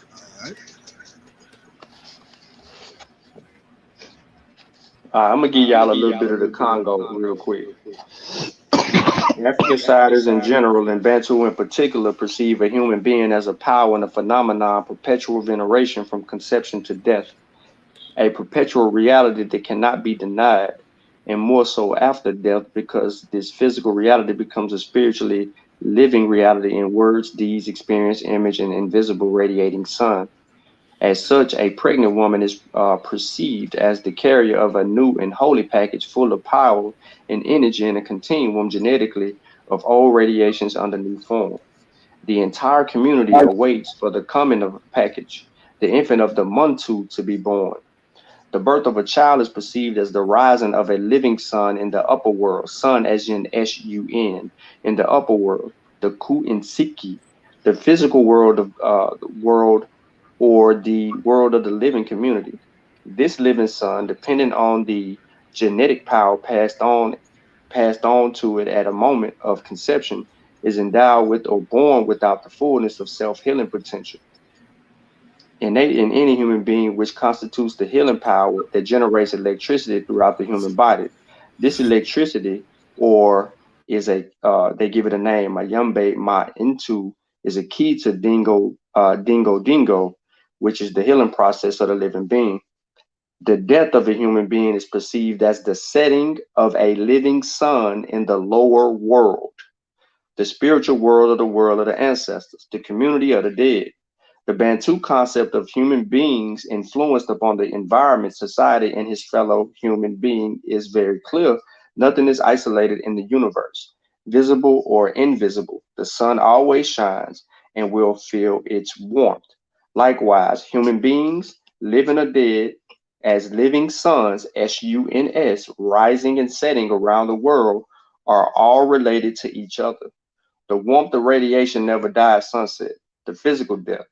It is here that the misconstruction of the myth of the ancestors code of Africa began in Western literacy of Africa. African people do not worship the dead. They venerate the community's genetically bounding rope power strengthened between the dead and the living. This renders perfectly alive the biogenetic history of the community. The dead represent a physical and spiritual reality, present in the past as well as the living community today, in the process of shaping direction of our physical and spiritual reality and presence in the future. Birds have feathers because they were passed on to them by other birds genetically through birth, says a Congo proverb. Birds fly because they continue to perform their ancestors' art of flying. The Muntu, to the living sun, must know well who is he, what the content of his package of health is, and the pillar of his individual self-healing power so that he might pass on the same package in his turn. I'm gonna leave that right there real quick. He said Shay was on that good smoke. That was self-healing power and therapy, old teachings from Africa by Fukiao. I got Baki, which I was gonna read too, but then I'm gonna go to I got something else I can get to. The ethnography of West African Holy Land, which is pretty much the cultural anthropology book on the Mandinka. And I could talk about the correlations in West Africa. Desmond said that didn't sound spooky. Nope. Bro, that shit be deep as fuck. Like, cause it be like, damn, that shit sound just like, you know what I'm saying, just as complicated and complex as these people. And like that, it's a whole. Don't they got like a whole university where they like that shit is a field of like it's a field of study now. So I don't like. Boys gonna have to put some respect on that, man. On these boys. On these boys. But Cosmo. fuck Africa. No. See, we banging on that. You shit tripping when you say something like that. We got you flipping the switch in some of us when you when we hear that. I'm gonna give you another one. I'm gonna go to the Mandinka real quick, and just let me get to where I need to get to, and I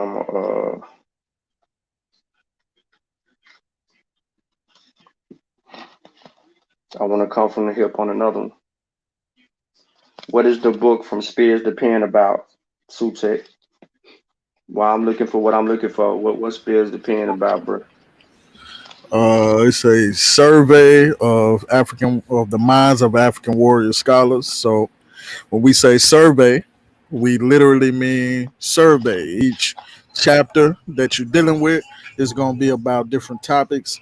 Specifically, in volume 2, for example, I wrote on the racism perpetuated Arabs against the blacks, and I posed that modern racism, or what we could call colorism, originates with these Arabs, and the Europeans got it from the Arabs.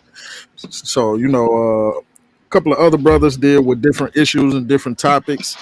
That's why we call it a survey of the minds of African warrior scholars, because we are all dealing with different subjects, we are all dealing with different topics, and that's what Kofi Pasai research team is. We all have our different lanes, we all have our different specialties.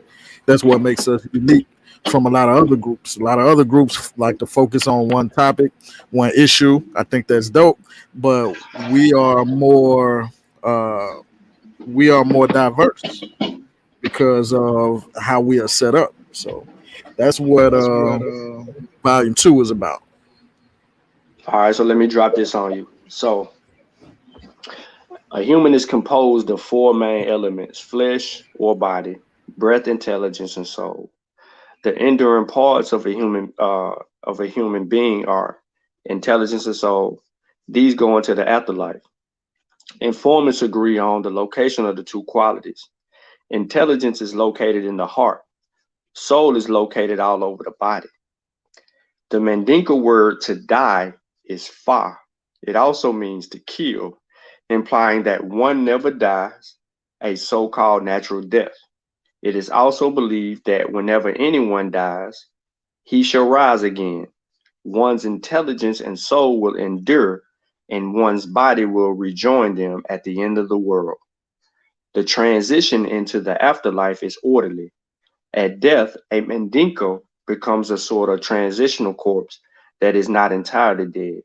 The corpse is ritually washed shortly after death. This is done on palm mat over a hole to collect the water, thought to be contaminated and capable of causing sickness if touched.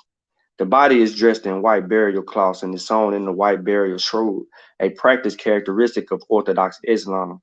When a person dies during the day, burial must take place before sunset. A person who dies at night may be buried the same night.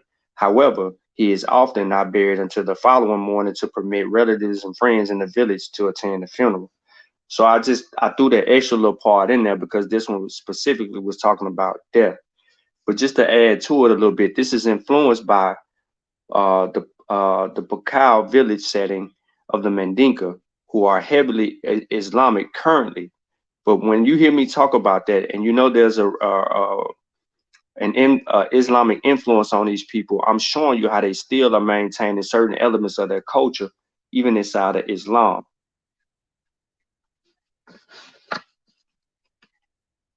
I can go further, like I did with the Congo, and I can go into how the village is set up. And I'm gonna do that for y'all. All right, so they call it a triangle. And let me just give it to you like this. It is conceivable that the religious symbolism of a triangle derives from a historical prominence of the villages. Now, the Pacquiao villages in the framework, let me set up the framework for you. The Pacquiao villages are set up in a triangle. This pretty much is where they get this symbolism or this respect for a triangle. It's a religious, what we want to call a religious embodiment of symbolism for the villages. It's 3 villages which comprise it. It's called Dar Salame, Menkono, Ba, and Sambado. All right, they in fact make up the geographical location of a triangle.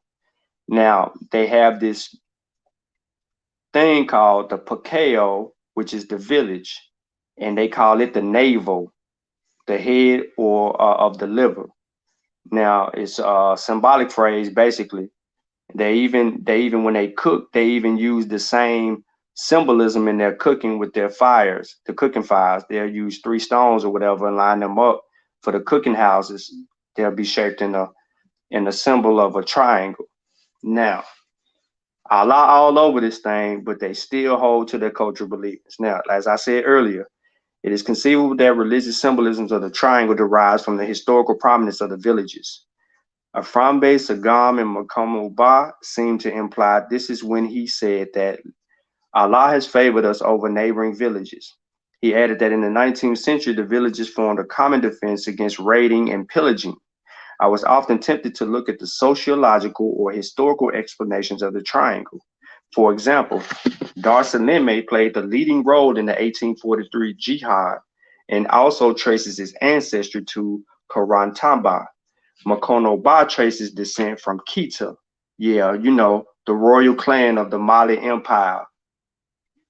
All right, now Sambondu also traces, traces descent directly to Mali as well, and is well known locally as a village-dominated artisan and praise singer. Such interpretations, however, were my own and were the author's own, and never from informants. The Pacquiao thought the triangle is ultimately a theological concept. So they set everything up that had significance to it in a triangle, and they built off of it based on that.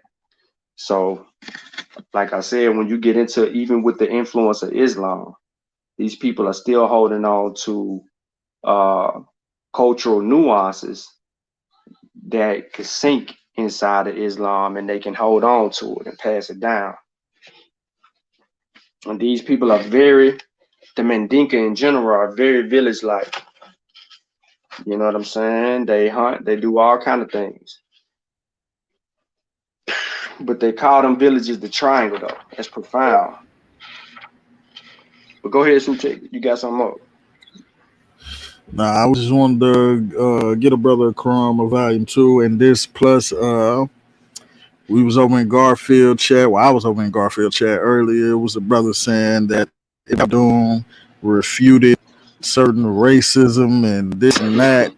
Like, yo, Khaldun was the actual racist, bro. So this is page 142. This is out of my chapter. We'll just start right here. Ibn Khaldun, in an attempt to find some of the typecast with the scientific stance, had this to say. We have seen that Negroes are in general characterized by levity, excitability, and great emotionalism.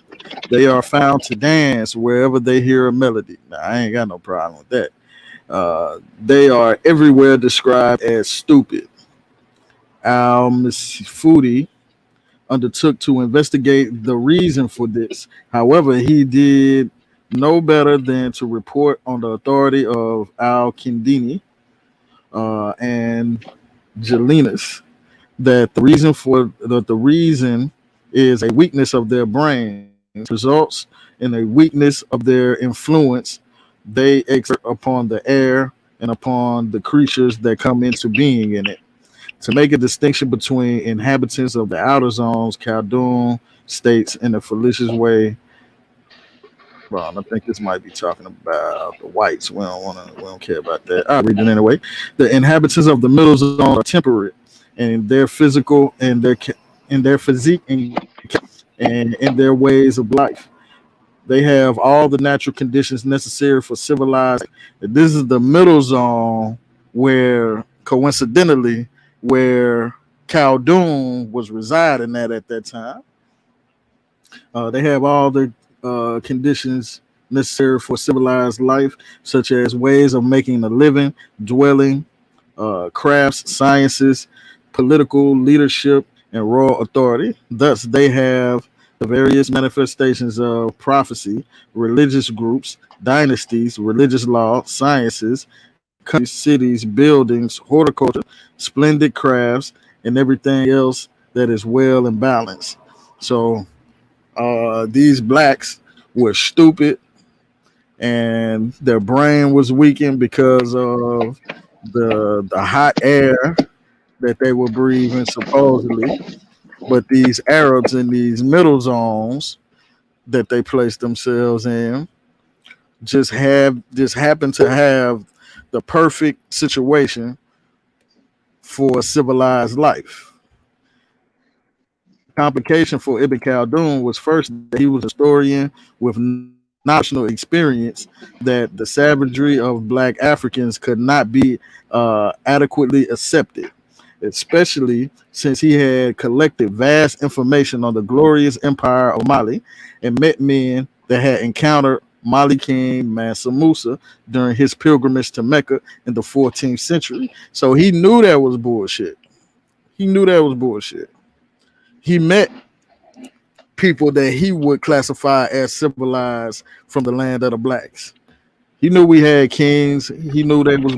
He knew they had tons and tons of gold. So why would you classify these groups of people generally like this and say that they were all savages? Also, he met with the prestigious black Africans in North Africa and could not categorize them as barbarous. He knew that was bullshit. The other issue was that the Arabian Peninsula, the place of origin for Arabs and Islam, is positioned partial zone, which is the zone of the blacks. So that zone that he read or that I read initially that was too hot and was prone to uncivilized life, the land of the Arabs, where the Arabs originated, where Islam originated, was partially in that zone and partially in the second zone, which regions of barbarism due to the harsh climate. The other side of the Iberian Peninsula, Arabs like Toledo historian Sadi al-Andalusi contributed to the racist ideology of development of European Christians. In a treatise that he authored, speaking on the intellectual status of the peoples, he says, for those peoples who live near and beyond the equator zone, to the limit of the inhabited world of the south, the long presence of the sun at the zenith makes the air hot and the atmosphere thin. Because of this, their temperaments become hot and their humor fiery, their color black, their hair woolly. Thus, they lack self-control and steadiness of mind and are overcome by fickleness, foolishness, and ignorance. Such are the blacks who live at the extremity of the land of Ethiopia, the Nubians, and the Zanj, and the like. So I stop it right there. I don't want to give you too much, but I go into it how racist that these Arabs was, and a lot of people like to blame it on the Europeans, but bro, these people was doing it before the Europeans, and actually the Europeans got a lot of these ideologies and concepts directly from the Arabs. So man, watch what you're doing when you blame the European. I know we like to blame them because those are the people that we dealt with, but this was going on in Africa well before that. Well before that. Let me grab a water. I'll be right back. Yeah, man. So that's how we coming. That's how we coming in volume 2.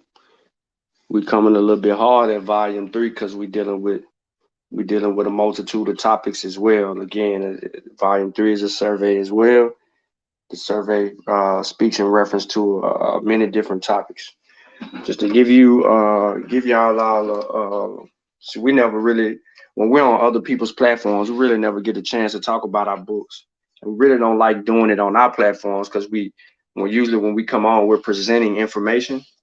But I'm gonna go ahead and give y'all a little bit of volume 2. You got Ubuntu, Muntu, Amundu, Iyan, which is person, human beings being according to. That's written by Kofi. I can tell you that right now with all that Ubuntu. You got a man is just a man. You know, that's a good perspective for people. And you're dealing with the conversation about what actually is a man, a humanistic perspective of man. You know, you got Nanoham Home Korean Quad, guided by the spirit of the ancestors. You got they are from the so-called 5 civilized tribes. I don't want to hang here anymore. The tale of Malik Umbar, new enemy disguised as friends, racist concepts and attitudes of the medieval Arabs. That's Sutek, what he just read out of the racist concepts. I follow behind him and deal with Balad el-Badan, land of the whites, white rule in ancient West Africa. So when you hear the last two, when you read the last 2 chapters of this book, they're going to be dealing with something similar. And that's a lot of Arab horse crap that'll take place in those 2 chapters, and both profound arguments and heavenly swords. In volume 3, which is spiritual combat, and you could tell I worked on this book how by myself, the way it's designed. You know, we have a prologue from Madu Sahu, which is he from the Gambia, our brother from the Gambia. We got Chill, Kevin Chilherd and LaDosha Wright with Forward and Dedicated Forward. We got part 1 of the book, African Paradigm. We got Resistance with Affection by Chris. We got Sutek with Black is Beautiful. Part 2, we got History. We got Sun Worship from September. What's Wrong with Starting Your Own Kimoyo by Kofi. Part 3, we got Culture, which deals with the secret societies and their purpose in Africa.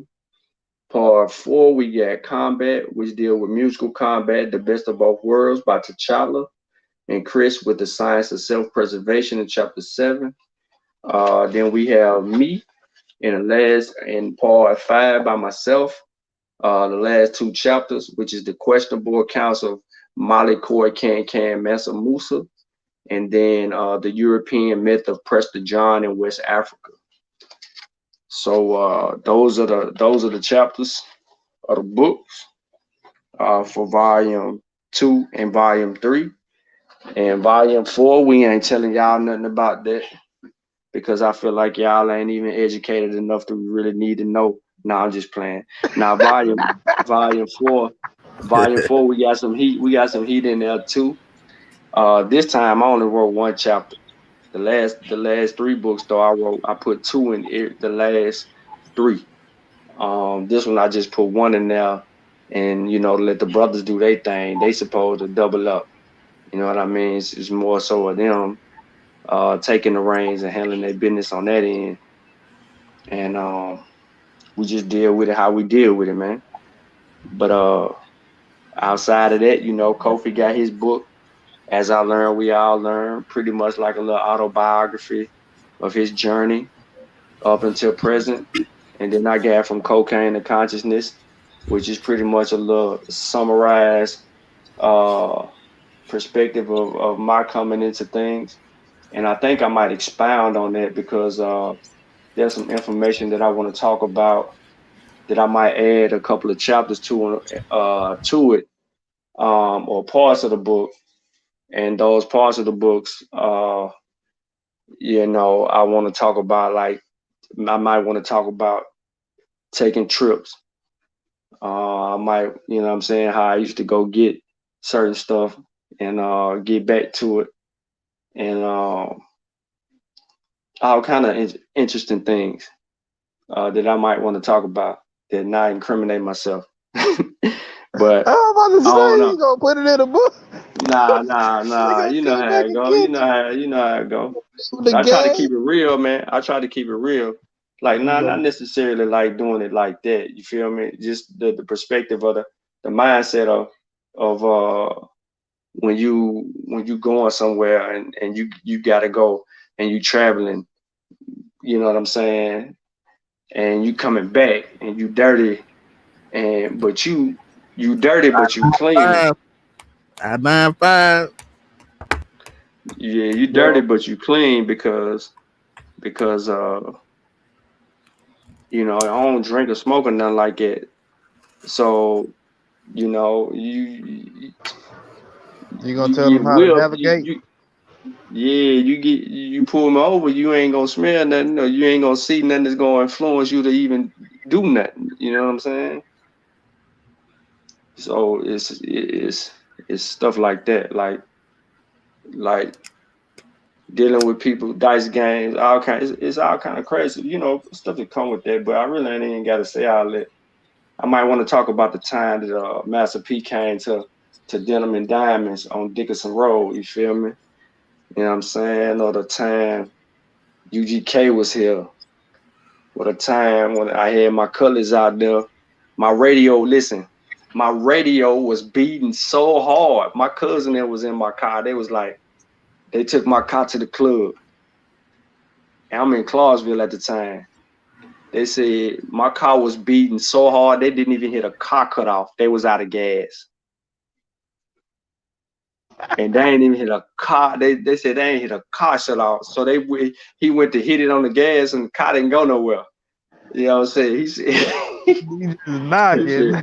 man, he said I was locking so hard, man. They didn't hit. But what ended up happening is I had put a 4-barrel carburetor on there after that. But before that, I think I only had a 3-barrel carburetor. It was a little gas in there, whatever. They started back up and get to where they got, but they must shut off on it. But then I turned around and changed my carburetor, put a 4-barrel carburetor on there. I can run it. I got on the interstate on 24 and did like 150. And the U.S. Marshal pulled me over. See, it's stuff like that. Like, for real, I'm flying on the interstate. Next thing you know, I see a Mercury behind me with tents. And the lights was going off. I'm like, who the fuck is this trying to keep up with me? It was a The laws, Marshal. nigga. What the hell wrong with you? Yeah, it was a Marshal. I was flying, bro. I was getting it. I was flying. So when I pulled over, and the dude was like, "Sir, do you realize how fast you was going?" I said, "Nah," because he ain't had no gun, he ain't had no radar on him or anything like it. I like, well, not really, because I just got my car out the shop. And he told me, you know, the mechanic told me when I had the opportunity to open my engine up, to open it up, and, you know, so that my engine can break in a little bit and get used to all the new parts and stuff that's on the car, under the hood. And he was like, well, sir, I had to catch you, and I had to do I had to do about 170 to catch you. And he remember, now they got Mercury's with them chips in it. And That boost. but they had V8, yeah, they had special engine or something he had, man. Oh, He them caught hoes me. got, yeah, He they got caught that me. boost up in there. Yeah, he said, so I had to go super fast to catch you. And then he said, he said, I did notice that soon you seen my lights, you slowed down and pulled over. And I said, yes, sir. I said, but look, I can pop my hood. You want to look under the hood, see all that newness up under there. And he was like, look, this is a warning, man. I understand that you're trying to break in your little new engine and all of that, because he can still smell it. You know what I'm saying? You know, when you get some work done on your car, whatever, if you ever had an old school, you get some work done on your car, you can smell it. You know, the new parts and stuff, and he can smell it, and that kind of, you know, he let me go. But at that time, though, I ain't gonna lie to you, I had about what I have, 2 1/4 in the steering wheel. Yep. But he let me go, man. I went on home, parked my car, chilled on out. That was interesting though. He hogged me down, bro, and I was flying. The life and times of Tennessee Tip. Crazy. But nah, man, it's stuff like that. It's stuff like it's little parts that I wanted to add to the book that I didn't add. But you know what I'm saying? For people who read the book, you know, stories get kind of interested in the book, but I wanted to reorganize it so it'll look more scholastic. But it's just, I don't know. I don't know if I should just leave it like that, but I want to kind of reorganize it. Oh, And I you may want to add gotta some. keep that kind of stuff like that, because that's like, man, like that Donald Goins type, like that's the stuff people that make people read, bro. You know what I'm saying? Yeah. That's that type of you just got different genres that you can tap into. You know what I'm saying? That personal stuff though, that's what you gotta keep that shit raw. You know what I'm saying? That's what make it unique. Yeah. Well, I talk about my car. I talk about what kind of car I got in the book. So I ain't gonna mention the car it is, but if you got cocaine from cocaine to consciousness, then you know what kind of car it was that I'm talking about specifically. Nah, Enigma 9x9 said, I recently got my African ancestry maternal test back, and I have ancestry traces back to the Bubi people of Bioko Island, Equatorial Guinea, the Takar, the Hassa Fulani, and from Cameroon. That's very interesting, my brother.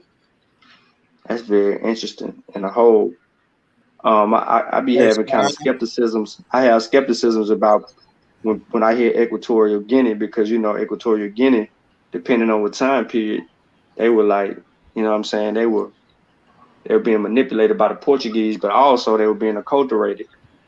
But I see we got to Charles Satepera on the panel, man. I don't want to hold the mic and Sutek. I know he trying to tap into what the Pseudo's doing in case he want to catch one. Hey, Sute, What up? didn't you get your DNA test done? Nah, that was mom's. Oh, okay. I was It gonna was say mom. I could have sworn you said you had a little bit of Natufian in your shit. I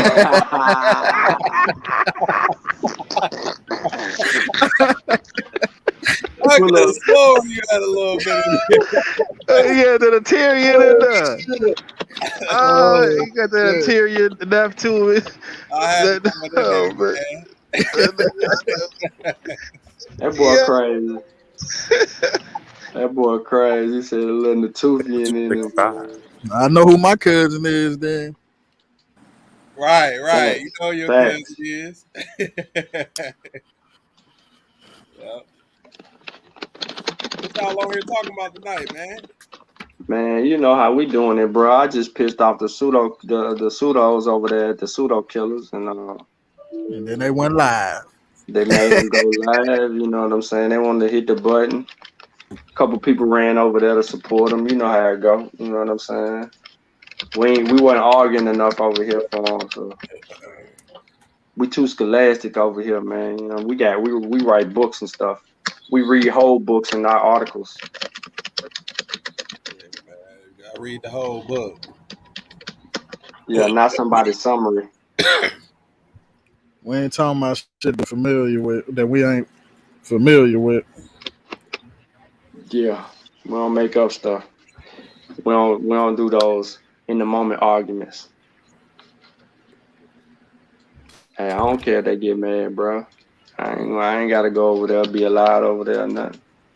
And I ain't saying I don't respect them. I just don't respect what the fuck they do. Hey, But they you allowed to. mentioned Pimp C. Pimp C said y'all ain't the South. Yeah. Yeah, he talking about. He said, y'all niggas ain't the South. Pimp C. Who he said ain't the Yeah. South? Baltimore. Well, he was talking about Atlanta, but shit, I guess that includes Tennessee too. Nah, they don't include Tennessee. Cause Tennessee loved it up here. Tennessee loved it here. No, Tennessee if Pimp loved it. said that, I don't know. He Him probably and Bun B loved it. They loved it so much they came back through here several times. Nah, I'm pretty sure. Nah, they were talking about they were talking about Atlanta though, cause they would come with that little fluky stuff. Yeah, he was really cause y'all know I fuck with Pimp C. I think he was really mad cause I think it was based off Jeezy saying them dope prices for 10.5. Like I think that's what it was based off of, man. Cause in the interview he was talking about that. Like, how the fuck y'all niggas getting y'all dope for 10.5 and y'all gotta get it from us? And then That he boy just said he'll buy that. Said he gonna buy it and flush that shit. yeah, he was That mad nigga about that. real, Like, so man. he's trying to yeah. I think it's like he felt like they was faking, man. Like they was just putting too much Yeah, sauce on it or something. right. And then I don't know if y'all I'm pretty sure y'all are that song "Quit Hating the South." Yep, Oh, you that's that already know. I shit too. know. You already know. Yeah, he was going in on that shit. He said, "Y'all still gotta buy y'all dope from us. What the fuck you bitch niggas talking about?" Hey, Hold up. man, I'm talking R.I.P. about man. I miss that. well business. That's man. Yeah, Man. Him, Well, man. That he'll boy, be on a lot of niggas' heads if he was still around right now, boy. man. I'm talking about that boy uncut. He gonna say something and he ain't gonna give a damn. He said, "You letting them boys bust up your back." And that's why I say Boosie is the modern day Pimp C. Yeah, That's why I Webby make that tried. claim. He too wild. Man, that boy, he stamped them boys, but he stamped Boosie though. You know what I'm saying? Stamped Oh them. yeah, yeah. He certified Boosie. Yeah, y'all know he was fucking with Boosie since Boosie was a kid though. He was on the green. He was on that. What's that? Fuck. What's that? What's that? What's that? Boosie been hot since a kid. That one song, man, or that one CD, man. I don't know if it was Life Stories back in the day. Boosie made. Pimp C was on that. Like, you talking about Ghetto Storage? I think Oh it's no, Ghetto Storage. it might be Ghetto Stories. No, because Ghetto Story was the movie, right? Nah, it's the album. Okay, It's no, a I'm talking about. movie. It's a movie, but it's an album too. It's a Boosie and Webby album too. No. This I'm talking about. This before that. This before that. This was Ghetto Stories was in 2000. Let me see, 2003. I'm pretty sure he The got one called Life Stories. hold on, let me see.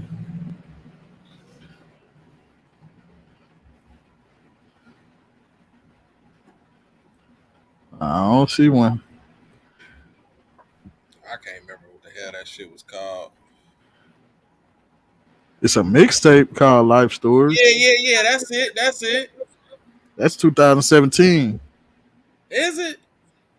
Well, hold on. Let me see.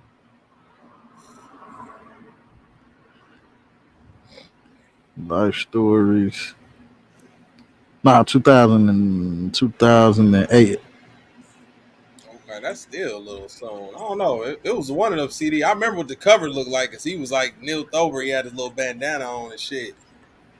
I can't remember what that shit was called. But yeah, man, Pimp was fucking with Boosie for a minute. See, let's run down the albums. Hey, what y'all was arguing with them about though?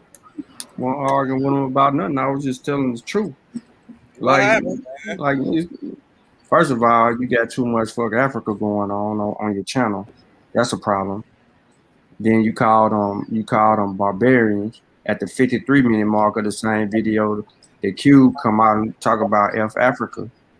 You know what I'm saying? People let that slide. Then every time you arguing about Dr. Ben, you always arguing about the degrees, and it ain't never about Dr. Ben information. Why? Because you ain't read Dr. Ben work. And then you always on the tip. Every time you talking about this me. This ain't COVID Pazai. This me. This my perception. Every time you talking about denial. You talking about Kemet. And then you immediately trying to infuse and talk about cultural identity and who these people are. They make up. Is it somebody specific? Oh my God. Yeah, I'm trying to bring you up to speed. I'm talking about the pseudo killers. So and then you know what I'm saying. Then I took a shot at Concrete Corey. You know what I'm saying. Every time he talk about the cosmos, all I'm saying is he can understand the cosmos from a European or Eurocentric worldview, but he can't never understand it from an African worldview because he can't equate the two because they use storytelling. Africans are the best storytellers on this planet. So in order for them to actually explain something to you, they'll create a story saying the same damn thing Corey would be saying about the cosmos. And then he can't get around existence because basically when they're telling their stories about the cosmos, they're talking about existence. You see what I'm saying? So it really ain't nothing there. You know, it's really a bogus argument. And then on top of that, you know, I talked about their methodology, which I find flawed as fuck. It's trash. It's trash. Yeah. It's trash. So I'm the enemy now. I told him I ain't subscribing. I ain't going over there. I ain't doing none of that. I ain't got nothing to do with none of that. And I guess he went live for his audience and the people that want to go over there and listen to it and feel like justifying it. They can go over there and justify it and do all of that they want to do. I don't care. Ain't got nothing to do with me, bro. That is not how you advance people. We got too many people that's paying attention to us. That's not how scholarship works. Well, how scholarship works is you have to know the topic, have a command of the topic, and then illustrate that command in order to move people forward. So if we keep on having these circular arguments, our people ain't advancing. We're in the middle of a pandemic and we still talking about Egypt.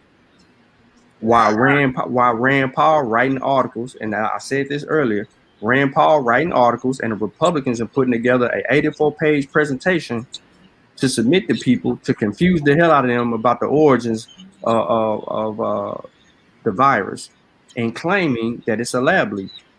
We ain't talking about that, but they don't have the data. They don't have the science for that. Nobody over there do, but I do. Unc might have it now because I emailed Unc the information and I showed him Rand Paul article, but nobody else over there had it.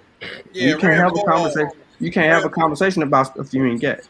So Rand Paul, because I was watching some shit, like maybe about 2 weeks ago, Dr. Fauci was in front of Congress, and I know I like my little politics shit, and he was basically Dr. Fauci was trying to accuse Dr. Fauci's lab of funding the Wuhan.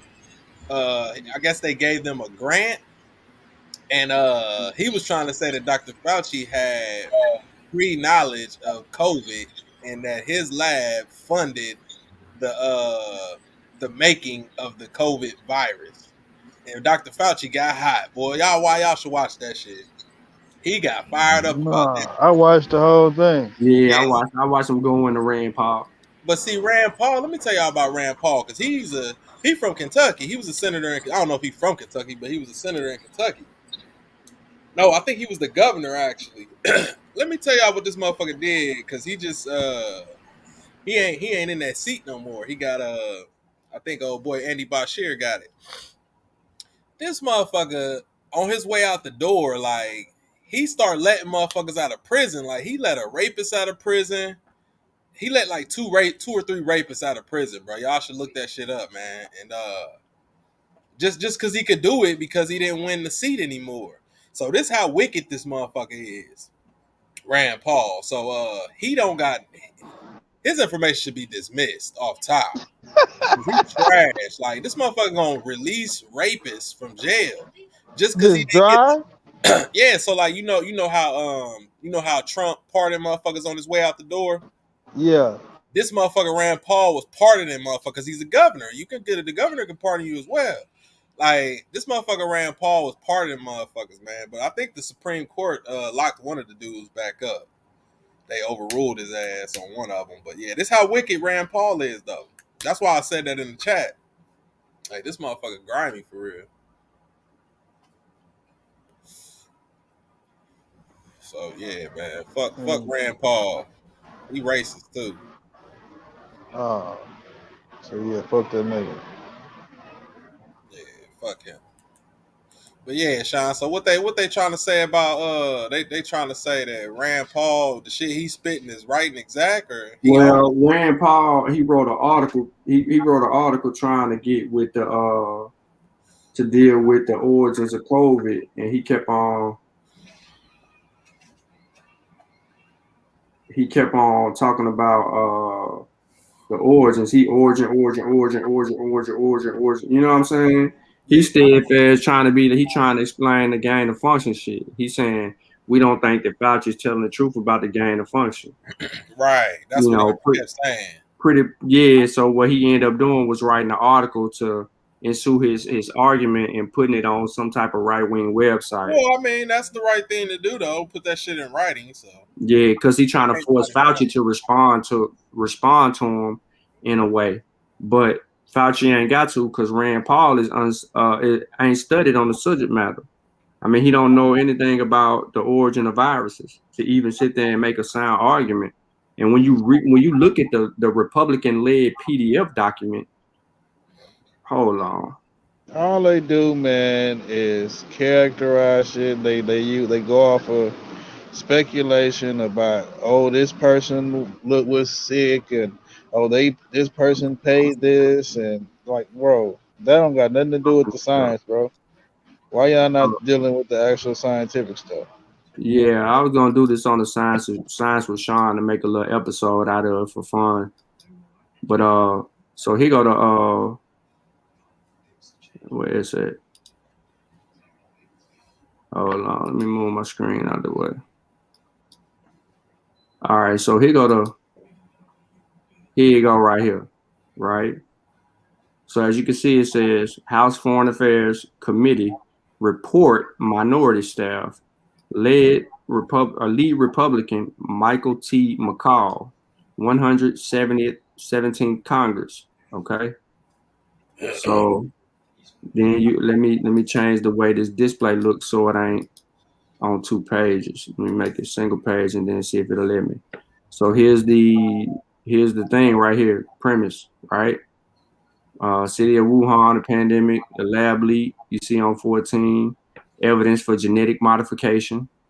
And this right here, the evidence for genetic modification is very disrespectful to scientists, because if people really looked at this, they didn't already discovered that the spike protein was from nature and it wasn't modified at all.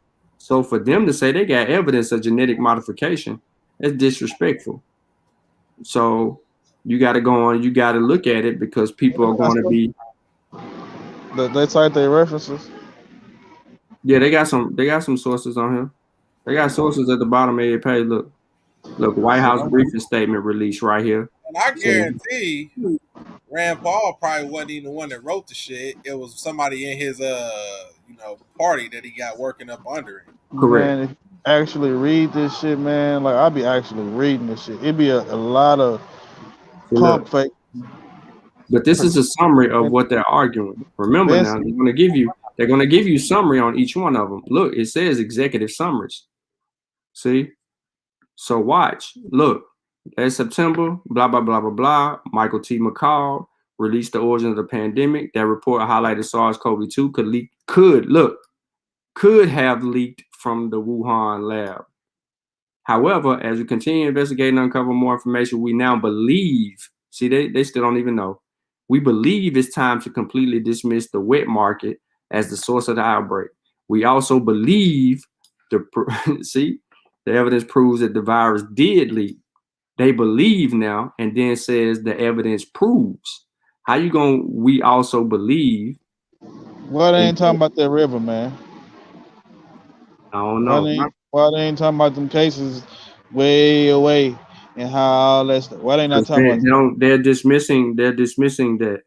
Oh, okay. That's called characterization. They was trying to. They be trying to. This is all rhetoric, man. But it's well articulated. If you don't really just deal with the signs, you will sit here and actually think this is like credible and like a solid scientific argument, and it's not. It's just certain places where they can't be answered, and that's why it's still, you know what I'm saying, it's still something. But it's like, bro, we got too much evidence going the other way. It really be a waste of time looking, but this shit getting serious now. They doing that type of shit, but they ain't gonna find nothing. Science already here. Science is spoken already. They really late. Mm-hmm. I ain't necessarily saying that. So they don't even deal with the actual Cell article that was published to actually talk about the batch. So like I was saying here, they deal with all of these particular instances. Now they deal with a summary of the genetic modifier. This report also lays out an ample evidence that researchers at the Wuhan Institute of Virology, in conjunction with the U.S. scientists, in conjunction with U.S. scientists and funded by both the PRC government and the U.S. government, were conducting gain-of-function research on coronaviruses at the Wuhan Institute at the time under the conditions. Now, much of this research was focused on modifying the spike protein of coronaviruses that could not affect humans so they could bind to human immune systems. That stated purpose and blah, blah, blah, blah, blah. So they're telling you they're trying to use the gain-of-function argument, right? Right. Now, they're going back to, look, 2016. The SARS-CoV-2, which is a novel virus, did not come up out of the woodworks until 2019, but they try to make the argument.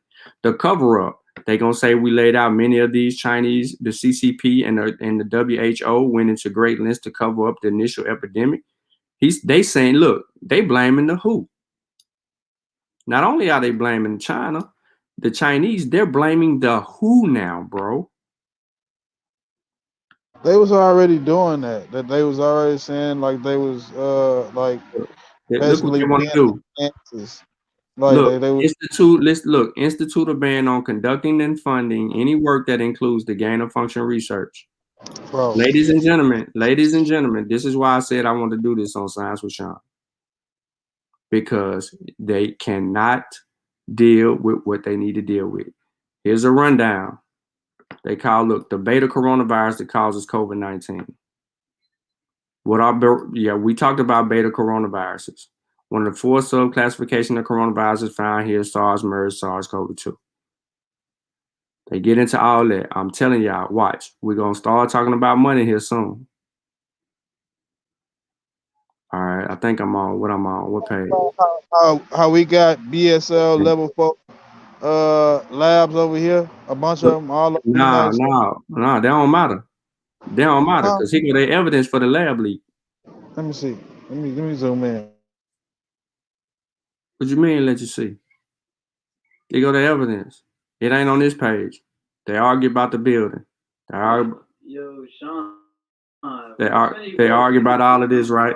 Or is that not the case no more? I don't even know what this dude talking about. They argue about all that. I'm gonna make them type it out. And see, they got sources down at the bottom because you asked me about the source. Now you know when you go into sources and they ain't saying this shit, you're gonna be mad. So you got all this stuff going on right now, but they don't really have no data. We're reading this blindly. Look, thus while the BSL-4 lab is ostensibly fully accredited, the utilization limited, the lack of access to specific organisms, and by OPIS government review and approval process.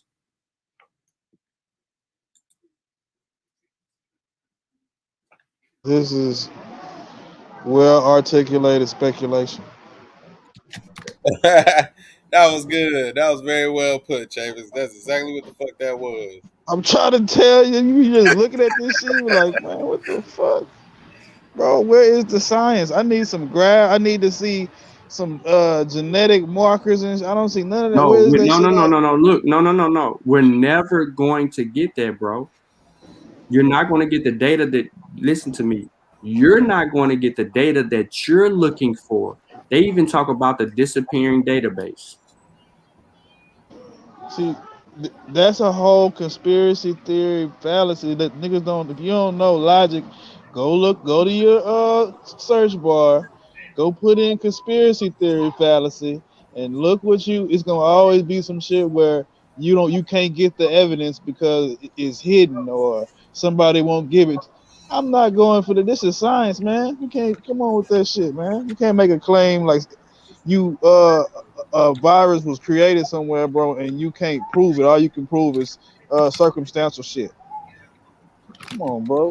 But see, this part of the political theater. You know what I'm saying? Like these motherfuckers do this shit all the time on certain issues. This is just the one No, that's most prevalent. But they do this shit. They call it filibustering, man. Like they them do niggas this shit. masterful. Yeah, Them yeah, niggas they do this shit masterful. all the time, man. This ain't. If you ain't scientifically literate, you ain't gonna be able to see. You gonna be, man. They got a point here. Look at this shit. No, them niggas not. They not even dealing with it. Come on, man. We don't They have not- any scientific evidence for contact tracing. I mean, they talk about people who got sick and all of that, and they're talking about distances and people in Do the they air have a PCR and all test of for that. them? Do they got Huh? antibodies? Do they got No, PCR tests for these people? no, they don't have. Oh, okay. Dude, you're asking for more information that Congress is going to be able to provide for you. They don't have any of that data because it's not published anywhere for them to actually have it. So they Because can't China really ain't make gonna give it claims. to them. Because China telling them, man, get out of here with that, bro. We already gave you all we gonna give you, playboy. Leave that where it's at. It came from nature. Your scientist said it. Our scientist said it. Everybody else scientist said it. Prove it wrong. You don't want to deal with the actual scientific evidence that old nigga got. You just looking for a bat, 100% match on the bat. Where's the animal? What, you don't even understand the science. You don't even need no animal like that, bro. That's not how that works. Yeah, man. This is ridiculous. This shit right here. It's a waste of time too. Cause I actually go into that, be all in their sources, be like, man, why they ain't saying what they said? And that's just like pretty much how that whole right wing machine shit work, man. Like it's the same shit, the same flawed ass methodology, same bias, speculation, circumstantial, half truth, partial understanding of shit. Them niggas, they don't know. You need virologists to be dealing with that, man.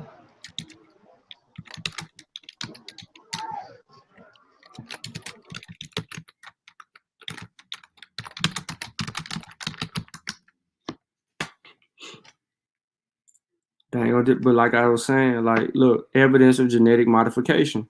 So it changes. Here's the conclusion. This is interesting. While much of the public debate was initially focused on the Hunan seafood market in Wuhan as the original source of the pandemic, the preponderance of evidence now suggests that the virus leaked from the Wuhan Institute of Virology. What evidence? There's no evidence, ladies and gentlemen. We don't have any evidence to say that it leaked from a lab. We don't. Given that the Wuhan Institute of Virology demonstrated a history of conducting gain of function experiments, that's what they're blaming it on. They're saying there's evidence for this based on gain of function. You see, this is their argument: gain of function, manipulating viruses specifically to make them infectious to humans. The BSL-2 labs, as well as possession of the world's largest collections of coronaviruses. Okay, so if they did that, how the heck do we find it in them bats, the 96% match? If they made it in a lab and it leaked from a lab, how is it in bats nowhere near the lab?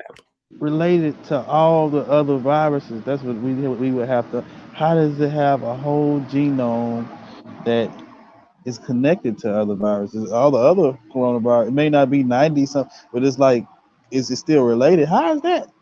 How does that happen?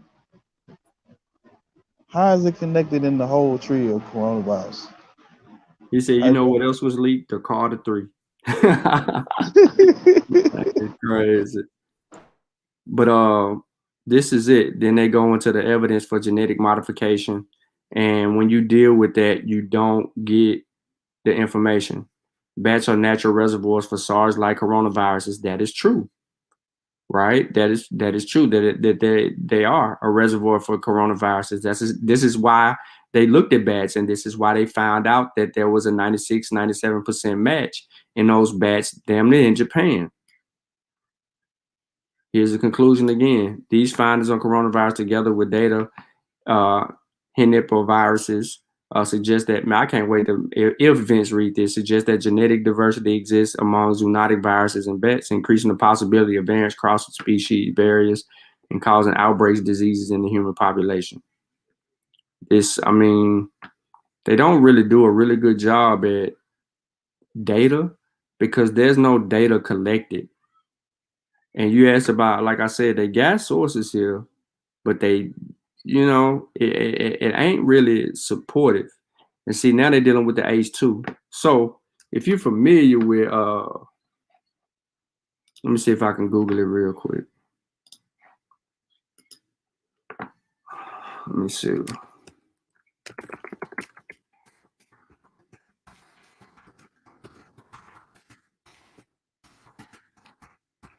Y'all told me stop typing fast. All right, so this is, look, I ain't even have to go too far. My bad. I should have did this live so y'all could see. I ain't have to go too far, but as soon as I typed it in my search bar, the article jumped right up. The proximal origin of SARS-CoV-2, which we read before. This information is not even in like that. You see how they got data right here? And then they break down the data in the tables to tell you about the ACE2. But as you can see from what we were talking about in regard to They try to discredit that, bro. What they do is they go, "Who funded that? So and so funded this," and da da da. Are you comfortable? Just like what's his name? Jay Udon would be doing.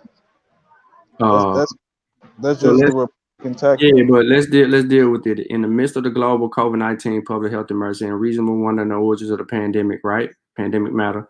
Detailed understanding of how an animal virus jumped from species boundaries to infect humans so productively will help in the prevention of future zoonotic events. So they give you an example. In contrast, the adaptive process in humans, then even in repeated zoonotic transfers, they are unlikely to take off without the same series of mutations. In addition, identifying the closest viral relatives of SARS-CoV-2 circulating in animals will be greatly assisted studies viral function.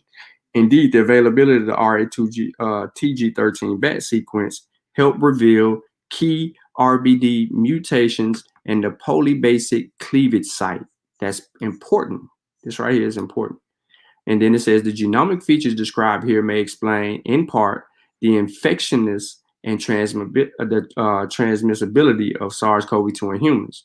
Although the evidence shows that SARS-CoV-2 is not purposefully, I'm going to say this slowly, although the evidence shows that SARS-CoV-2 is not a purposefully manipulated virus, it is currently impossible to prove or disprove the other theories of its origin described here. However, since we observed all the notable SARS-CoV-2 features, including the optimized RBD and the polybasic cleavage site and related coronaviruses in nature, we do not believe that any type of laboratory-based scenario is plausible. More scientific data could swing the balance of evidence to favor one hypothesis over another, obtaining relative viral sequences from animals, and this is where we come to today when we're dealing with the bats, the 96% match. They didn't have all the bat data when this article was first published. This is why I ran to this one first, because this one was talking about it back in March of last year. Now, let me go back. And let me go to that again, and let's see if we can do something. I don't want to go here because that's wiley.com. I want to try to find some science. All right, so on the origin of SARS-CoV-2, and let's see what they say. Okay, I agree. Here go the DOI. This is what I was looking for. The DOI. So that let me know that people got access to it in the scientific field. And here's an abstract. We can pull the whole article up, but I want to deal with What kind of journal is that? in vivo. You gotta log in and all that old stuff, but I looked for this right here, the DOI, because I know that people that have access to it. That's what I do too. Yeah. So we are currently rapidly expanding SARS-CoV-2 originated in Wuhan and Central China, the COVID and now worldwide, blah, blah, blah, blah, blah. This article summarizes unique properties of SARS-CoV-2 and focuses on a specific sequence encoding the spike protein. Remember, when I said something about the spike is the determining factor. They can tell if a spike is humanly modified or if it comes from nature. How can they tell that, Sean? Shit, because they know if it's been modified based on how the spike look. If it doesn't look natural, if the spike doesn't look natural, they can tell it. Because a genetically modified spike has to be characterized to what is that? What's the word I'm looking for? You know how you can tell the difference between real boobs and fake boobs? Yeah. Well, scientists got a way of determining that in the spike. They can tell it's been artificially inseminated based on some type of structures in the spike and the base. He said, JJ seen my message 10 minutes ago and left me on read. Oh, JJ showed up in the chat? I think I got him blocked, so he showed up. Let me know if I need to shut up some text so y'all can get to it. But I don't want to bore y'all to death with this science shit. You know what I'm saying? I'm going to leave that for the Science with Sean channel. Go ahead, Kaga.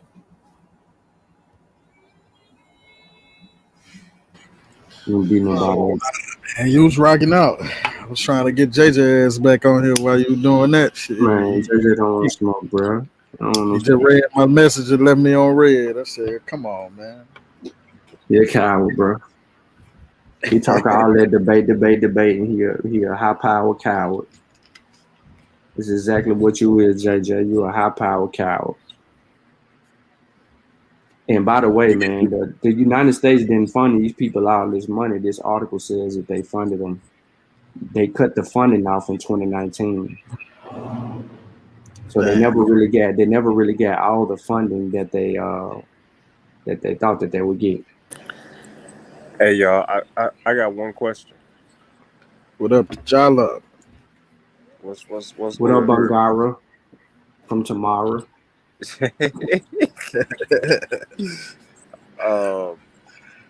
So with all this talk about viruses and everything is this artificial in this 21st century digital self-made age. I could turn my camera on. I could put up this one of these backdrops. I can give me some little fancy, sexy ass lighting, and I can have me a little podcast. And I could talk about whatever, and the more outrageous it is, I can have some success. But the only way that I'm able to do any of this, the only way we can have taxes, we can have government, and we can be like over here doing what we do, however we got over here, whether you agree with it, whether you call yourself American, you live in this country, you're an American, you have American cultural tendencies, and you have your own personal culture you practice at home. And once again, we can all only do this for one good reason. Our military is able to basically stand on its own and say, hey, we're going to be over here doing us, and we're going to come over there and tell y'all how to do y'all to an extent. And the only way the U.S. is able to go around the world doing this into people's backyards and telling them what they finna do with their own weapons and their own technology. Going into areas where they're having to come across where these viruses live and are bred in their natural habitat. Coming across the animals in other countries and zones and areas where you wouldn't come across that living in America, where you can go up the street to get McDonald's, Dunkin' Donuts, Wendy's, and whoever else in the same trip, okay, and be on dialysis for the rest of your life. There's only one way we can all do this at the same time, and that's by surviving real viruses that we're going to come across with said military operating overseas. America can't be the play on the world stage like it is fighting fake viruses and not fighting the real ones and just, oh, we don't believe in vaccines and go over to another country, tell them what they finna do and they stuff, bomb them without succumbing to the natural, environment ourselves.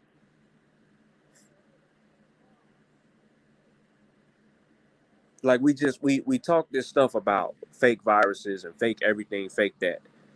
You mentioned fake boobs. Man, these girls walk around here with fake nails, fake boobs, fake hair, and half the girls be fake. Excuse me. But a virus can't be real. It's biological ignorance at its finest. Yeah, so like I put something in the chat where it explains with synthetic biology, you have to have the goddamn pieces.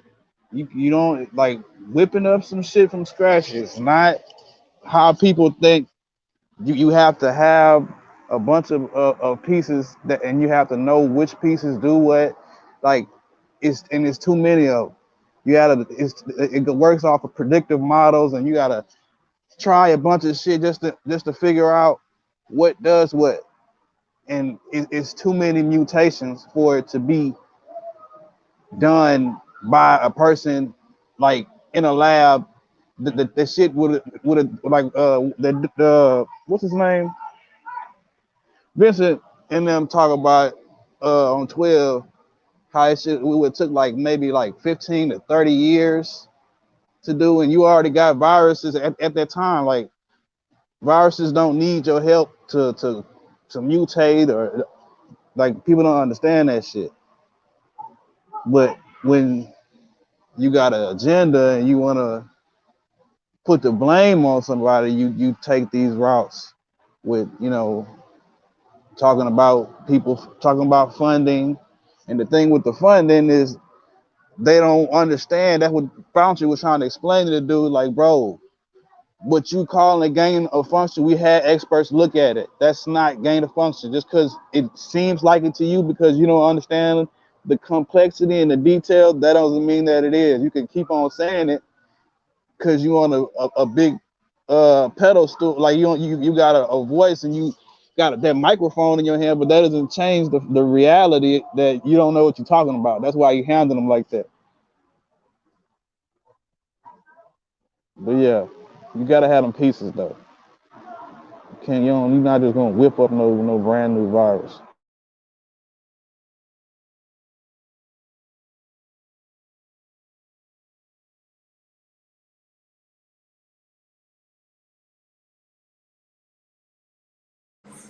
Yeah, man, you definitely got to have a knowledge base of what you're talking about. Like, and I go through this daily teaching music, I talk about it all the time. Like, it's the same conversation.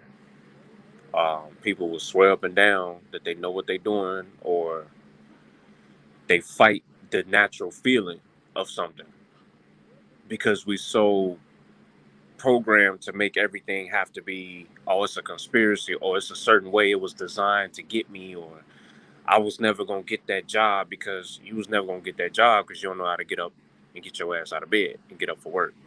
So you're not finna get that next one because they done already talked to the previous boss and they know that you don't like to get your ass up and start work at 8 o'clock in the morning. You know. Your man's Got finna J, leave. Let me got go on mute. J5 in the building. 5, where your homeboy at? Cause I know you ain't got no goddamn information. Hey, I'm watching the video now. He said pseudo sute. It's crazy. What's crazy is we had already been live for like 30, 40 minutes.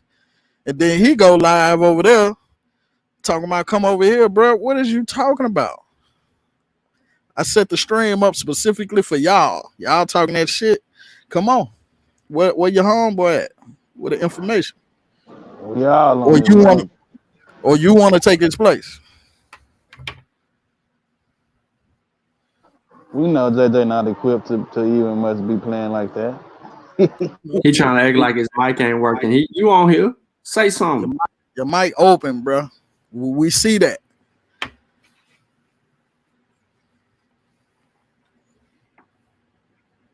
Well, yeah, J5.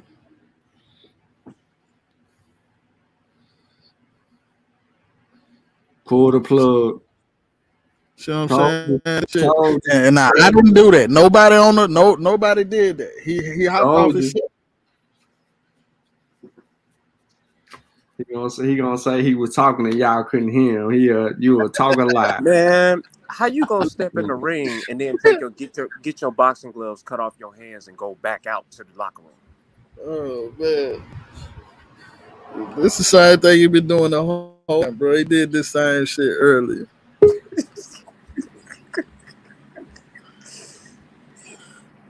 High power cow. Come on, J5. If you can go over there and start a live stream, you can come over here. Your phone should be working just fine, bro. I ain't buying that. Don't you do Lions Den on live stream on a StreamYard? Yep. So what's the problem? I don't get the issue.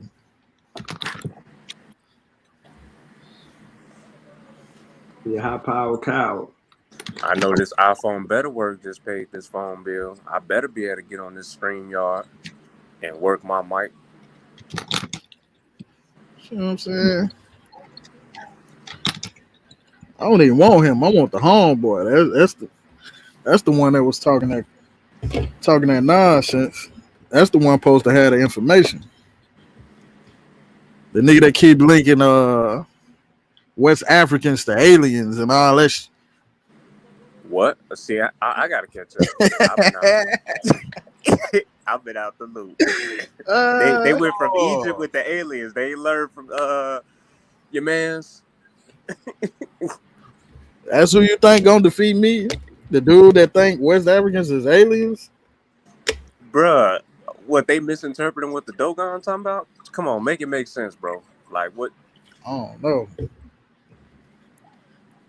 Aliens. I don't know, man. Dude go all around the world. He got his own type of methodology. I'm about to say he gonna have to use some super philosophical, metaphysical bullshit to make Bobby that shit Hennett make special. sense. Yeah, he gonna have to do some wordplay, pseudo judo shit, nigga. The what, James? That pseudo judo. He gonna hit you with the plan, hitting you with words, using them all out of context. No, he gonna put you with the polite. I'm extraterrestrial and all that type. Come on, man. Extraterrestrial. Whatever these niggas playing games, man. You gonna have to use some funny bunny reasoning. You an alien? No, we from the stars, my brother. You got stardust in you. Did you not hear Neil deGrasse Tyson? He told you. You got stars in your DNA. So that therefore right there, brother, that means we are aliens and we are not from this. They gonna hit you with the carbon 6, all that. 666. All that. You finna get hit with a barrage of all that at once. You're like, man, come on, bro. You And saying can't a take you whole lot of serious. something without saying nothing at all, huh? That damn pseudo onslaught. I'm telling you, that's exactly what it is. The boys got an arsenal of that shit. They bag super serious. They be reaching deep in there, pulling out all kind of nonsense. What I don't understand is that the search for all of this Atlantis and this carbon 666 and reptilian DNA and motherships and all this kind of stuff.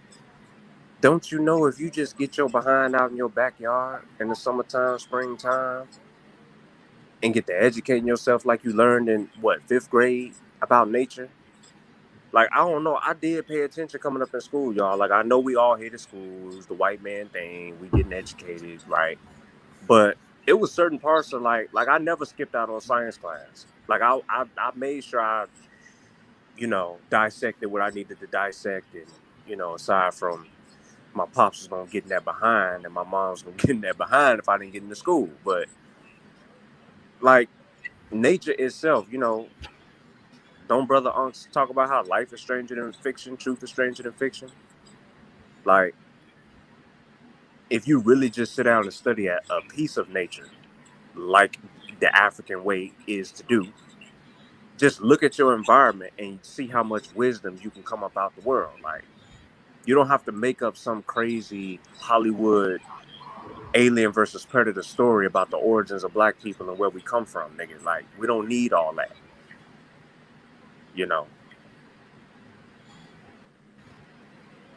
Yeah, That's just Sean my was just, yeah, you're right. Cause Sean was just giving us the, you know what I'm saying, the different, you know what I'm saying, understandings of different West Africans, and that's like it's the same shit, bro.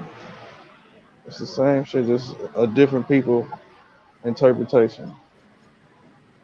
So you know what I'm finna ask you, right? What's that? Where the djembe rhythm for the West African aliens? I want to know what masquerade and what alien is what mask. You know what I'm saying? Like you gotta make it make sense for me, bro. Cause I'm a West African. Through and through. Everybody saying you fall, bro. Everybody saying you fall. If you ain't gonna say nothing, quit coming back, bro. Now, when I speak, I don't want your catfish lip moving. All right, your bottom man. Hold finger on, lip hold, moving. hold on, hold You know on. what I'm saying? As soon as I say something, you gotta say something. Now, We gonna You come in here you with some come, more respect. it's a joke, man. It's yeah, lighten you up, come. bro. Nah, we playing. Okay. All right, and Sean, I'm Okay, not talking to you. So Yeah. who gonna moderate this? Yeah. Who I gonna got it. moderate this? Hold on. I Stephen got Rock gonna it, JJ. moderate. Hold on. I got it, man. Calm All down. right, So I like hit this. the bet. Now, Hold on, JJ. yeah. Hold on. Calm down. This All is right, Rock. Calm down. Uh-oh. All right, listen. This is how we gonna do it. JJ, go ahead and speak your piece. Sutek, he on our platform. He our guest. So right. let him speak his piece, and then we gonna go in on it. Don't be too long though, JJ. Just say what you gotta say. All right. Now, I Go ahead. come in the name of my brother Ruben. You know what I'm saying? Now, this brother is on the record of saying that the original Moors are Caucasian, are white. So all I asked you to do, because I never heard nothing like this in my life, is to show me where you're getting this information from. I don't want to hear no other stuff. All I want to know is you said the original Moors are white. Can you show me that information? You've been running from this topic for 4 months, bro. So go ahead. You got the floor. Are you done? Okay. So first of all, I never said the original Moor. Again, bro, I don't talk like that. I said there were also white Moors. White Moors. Never said that there are not black Moors. I'm saying that there are also white Moors. And those Europeans, they knew those white Moors before they knew those black Moors. See what I'm saying? So that was my claim, that there are white Moors. That claim is, I mean, to me, brother, why would you even bring that up? And we talking about the black Moors. Now, all of a sudden, see, if I'd have known that's what you was talking about, bro, we wouldn't even go through this, man, because you switching it up. No, You know what okay, I'm well, saying? But show the so, I claim, mean, please. why would we debate? Because you even offered a debate on this. Why would you offer a debate on, well, there was once some white Moor? No, you said the original. Now that you got 7,000 on here, now you want to switch it up.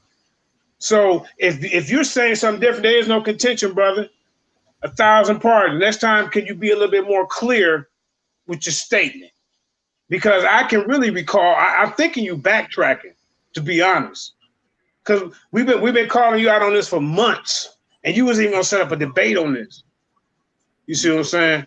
So other than that, bro, if you saying that they adopt, I mean, do more mean black? Teach me something, bro. This your field over here. Go ahead, man. Okay, well, first of all, I'm about to go back to the post because you lying. You lying. You have no evidence or no proof of me talking about no original or the original so and so was this, bro. I don't talk like that. So here's the thread. Let me zoom in so everybody can see it. No. What date is that? Is this today? It's today. Yeah, nah, nobody talking about that today, man. Bro, don't play with us like that, man. You have okay, bro. Let me speak. If you want to go back to the old stream, into the old thread where you said that and get it, you feel free. I'm not in that back chat no more. All right, let me say this real quick, JJ. Let me ask you a question. Who am I speaking with here? Who am I speaking with? This is Teppenrod. I'm moderating it right now. Teppenrod. Oh, nice to meet you, brother. Yeah, so like, look, this is how we gonna do it. You basically saying that Sutek said this prior to today, correct? Yeah, he did. Yeah, he did. Okay, now let me ask you this, because you know we all about bringing evidence source. Do you have evidence of this claim that you making that Sutek said this? Oh man. Well, no, I'm just asking because I'm saying I would have to go back and find it, but like I said, I would have to bring a witness in. That was the contention right there. When he said that, we were like blown away. You know, other than that, it wouldn't even be anything to remember. Oh yeah, and also there's some white Moors. No, he said the original Moors were white. Okay, and stood on that. Let me just say this though. Let me just say this because at this point it's hearsay. At this point it's hearsay. Exactly. So it ain't even no point of us moving forward in the discussion. It really ain't. But he was the one that wanted me to come on the show, so I did that. It was, you know what I'm saying. But we can talk about something. I want your homeboy. The contention was about tell me what's the topic. Watch this, y'all. What's the topic, Sutek? The contention was about the Berbers. Actually, it had nothing to do with the Moors. It was about the Berbers that I had with your homeboy. He said they were black Berbers. That was the contention. You don't know what you're talking about, dog. I don't even talk like original. Pull up any evidence of me saying the original so and so. Hey, Sutek, let me ask you this. Because I think I don't know. Correct me if I'm wrong, but didn't you say the Berbers was really white and not black? See, there you go.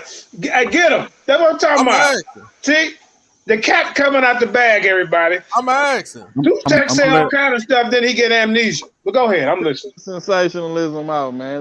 Nah, man. I'm gonna let him get it out. I'm gonna let him get it out. So. Calm down. Let him answer this question. You know how I am. Hey, you know I ain't taking your style. Okay, all right. Calm down, bro. Calm down. Yeah, I'm too turned up for you. Go ahead, man. So, what did you ask again, Satep? About the Berbers, because like I don't know this. Oh yeah. Was they white? Was the original Berbers white? Okay, so when we say white, we do not mean in a European sense. When we say white, we mean these Berbers were more related to Europeans and Eurasians than sub-Saharan Africans. They are not of sub-Saharan African stock. They do not identify themselves with them people culturally, and they are not those people genetically. They are their own people. Okay, so that explains it. That was the contention that his homeboy had. Ain't nothing, man. Hey, let me ask you something, brother Sutek. Can you go over the last? Hold on. Wait. Do you disagree? Do you agree or do you disagree? Do you agree or do you disagree with my statement that he just made about the Berbers? Yep. No, I don't really. I'm not really even focusing on it. My contention was with you was a misunderstanding when we said the Moor. Now you this and is why Ruben, I that's wanted on your you and him. home. I don't care about no goddamn Berbers. So where he at? I'm Bring him on. just saying. I don't give a. Hold up, bro. You asked me a question. Let me go in. Stop cutting me off. I don't give a damn about no goddamn Berbers. I'm gonna say it again. For what? That ain't important to me. But when you made a statement that I misunderstood, that's what, and a couple other people in the back chat misunderstood. We like, man, what's wrong with this guy? Ain't nobody misunderstand it but you, bro. Yeah. Okay, well, you know what, bro? Like I said, okay, so for 4 months, you never came to me talking about, man, I was talking about the Berbers. Now all of a sudden today, you didn't recollect it. Oh, that's what you was talking about. So all right, brother, that's my mistake. No, but I'm gonna always be on you. And if you say something outlandish, I'm gonna be there. Hey, well, guess what? Guess what? Your homeboy think my statement is outlandish. I'm gonna be there to catch this nigga. Excuse me, like Negro. Your homeboy think my statement is outlandish. So where is he? Because you don't got no information. You worried about the Moors. You don't give a damn about them either. Them ain't you. You a Moor now? Exactly. So where's your homeboy? Because your homeboy feel like that I said something outlandish. Because I want him. You don't got no information. So I want the person that's supposed to have the information. That's a good point, That's a good point. You barking up a wrong tree when you calling out King Naga. I'm just gonna let you know. Did you see what he did to Khonshu, his last debate? As a matter of fact, what we gonna do? I'm gonna send you his tape of his last debate. You see what I'm saying? Where's the etiquette? Where's the etiquette? Come on, man. It's called etiquette, bro. Where's the hospitality, bro? Come on, man. Hey, you in somebody's house, you gotta behave too, though. Exactly. But go ahead. Get your spiel out. Now, I'm going to send you a tape of Ruben's last debate. Can we get a tape of your last debate? Sure. Can we? But what? Sure. But the star number what? Hey, bro, I don't want to mute you, dog. I don't want to mute you, dog. Calm down, bro. Hey, Sutek, I don't want to mute you, dog. Calm down, bro. I muted him. Sutek, you just defeated Felder. So if that's the video he want to see, that's that's triumphant there. Like, yeah, but my thing is, what is the relevance of that? What do that got to do with this topic that we talking about? No, I'm saying, bro, for you to be calling nobody, you have no work, bro. Let's just be honest. Let's be honest. What? I have no work. Who have you debated in the community? I want to know. Show me the tape. That's all I ask you. That ain't work. That's not work. So y'all just sit back and sideline and commentate on everybody else's debate. That's what y'all do. No, that's not work. Professional critics. Throw me off the show, nigga. Y'all finna just start that shit. That's not work, bro. That is work. Because you reach.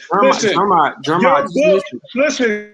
All right, Jeremiah. What is considered work is we write books. That's ain't no we.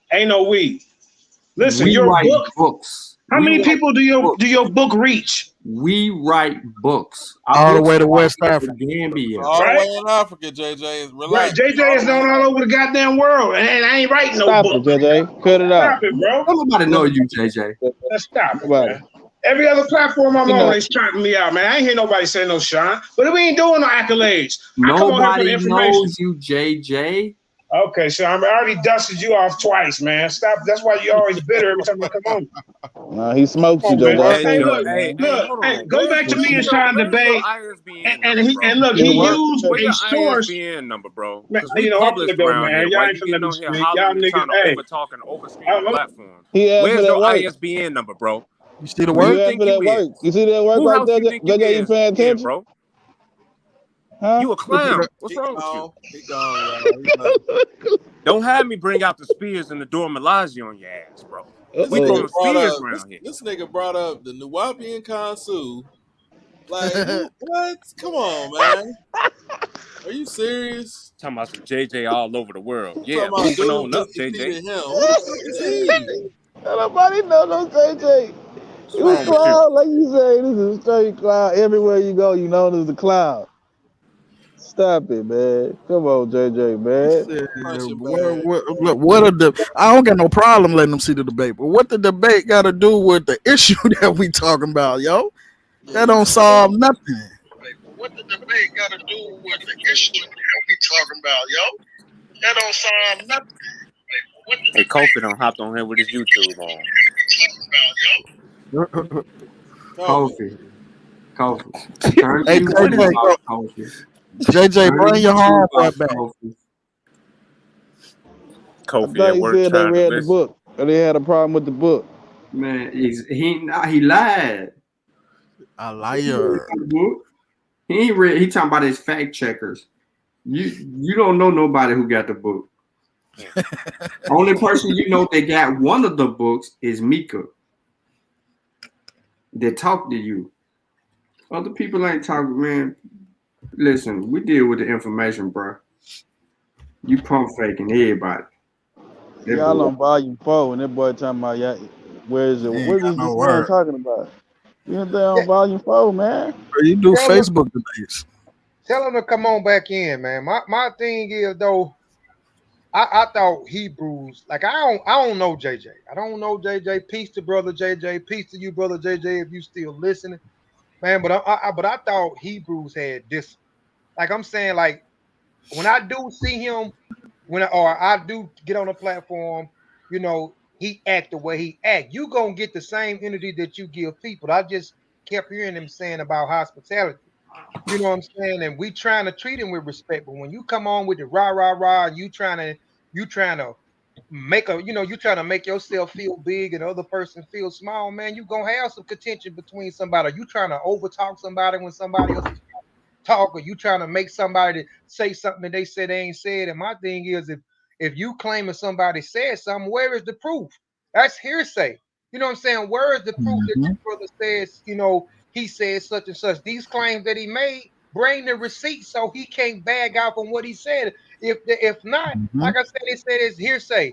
The brother said that he didn't say what he said. You had a misunderstanding. He said, I made a misunderstanding. That's my bad. But then he went on to keep on talking and reiterating about this brother said. That's what I'm saying, man. Just if he go, JJ, if you gonna come back on, man, come back on. We can have a civil bill, bro. Just don't come with all that hype energy, man. And then, you know what I'm saying, be respectful. They gonna be respectful to you. You know what I'm saying? You just, I don't know, man. I'm just sitting here listening, man. I said, man, let me jump on. By the time I jumped on, man, he had already had done jumped off here. So I don't want the brother to be feeling like he can't come on our platform and can't talk to us and we gonna disrespect him. That He ain't what we can't. about. You know what I'm saying? Anybody allowed to come on the platform, we gonna treat you with respect as long as you treat us with respect. We don't care what you're claiming, you know what I'm saying? As long as you come on with some respect, we gonna treat you with some respect, man. So come on back on, JJ. If you listening, bro, come back on. We ain't got no problem with you. You welcome. Yeah, we do. Trying to message him. I just want to know why he think he the champ and he debated Sean with no slides. How you won that and you ain't have you coming from the book, you ain't have no slide, you ain't no presentation, man. You was out of there. Lost that. He was My out fault. messing, bro. He Oh I he yeah, want to know how he talking about Southern. He talking about hospitality, but Unc came to your platform to debate, and for judges, you had all your homeboys. These the same people that's over there. He talking about as his fact checkers. Them your homeboys. You had your homeboys to judge a debate between another one of your homeboys and Unc. So you want hospitality, bro? You have to show the same hospitality when people come to your platform. And we don't got no problem showing hospitality. You ain't finna come over here acting crazy though. mm, I'm trying to somebody say message him. invite. Somebody say invite. Hotep Jesus. Boy, Hotep Jesus head gonna explode over here. Yeah. Uh, Let me see. My phone tripping. Okay, I'm gonna message him on my laptop. I I mean, you want his ain't got home. force him. If he don't want to come back, man, that's cool too. Man, that dude delusional. He more delusional than a crackhead. Talk about they ain't got a crack problem. Mm-hmm. Yeah, you already know. I ain't. Let me be quiet. I'm gonna be quiet because I was gonna say something, man. But like I said, I'm gonna keep it respectful, man. Yeah, I want the homeboy. That was the one that was supposed to be had the contention. I don't even talk like how dudes saying I talk like the original people of this land, the original so and so. And if I would have said the indigenous, that would have been different. But he been making it. He been saying I've been having to correct dude on this for months. He keeps saying I said the original Moors, bro. No, JJ special, man. Was He you don't talking listen. about the Berbers though? Because I remember you saying something about the Berbers. I said they classify themselves as white Right, to make distinctions. Yeah, that could have been what JJ was thinking, man. He probably just confused because I'm like, bro, I don't remember he Sute ever confused. saying that. I don't never remember you saying no Moors. But I do remember you saying something about them Berbers though. Yeah, me Them too. I not remember being that. us. Yep. Yeah, I remember that. That's why I brought that up. He thought I was bringing it up to try to dagger my own man. He thinking I'm bringing it up to try to dagger you. I'm like, bro, I'm bringing it up because you got the wrong set of people. Oh This my god. argument. Yeah, Yeah, they classify themselves as white to make distinctions from the blacks. Badani, the whites, Al Badani. It's an Arabic word. Berbers, right? Yep. Yeah, Yeah, that's yeah, what yeah. I'm talking about. That's he confused, man. That's all it is. He He don't We confused. didn't understand that move. about Bible verses. Hey, He's not. Sute, you killed him though when you said why you care about the Moor. Why you said you don't care about the Berbers? Why the hell you care about the Moors? You a Hebrew. That was fucking a dagger right there. Cause like nigga, you shouldn't even be worried about the Berbers just the same way you shouldn't be worried about the Moors. Exactly. Like why you taking this up? You don't even got information about the Moors or the Berbers. So what do you care about either one of them? He just want to fight, man. He just want to fight. That's what it be. They try to call me. He tried to call me from Facebook. Nah, bro. Here, hop on the link, man. I forgot to put it back in there. Hop on the link. And Trying to y'all been call me, on. apologize privately. Try to apologize in private. He a Yeah. character, man. That's what pseudos do.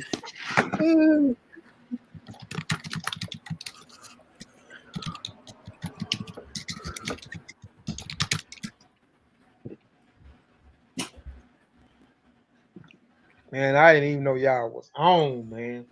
I'm thinking when T'Challa said send the link, hell, I'm thinking here y'all just finna get ready to go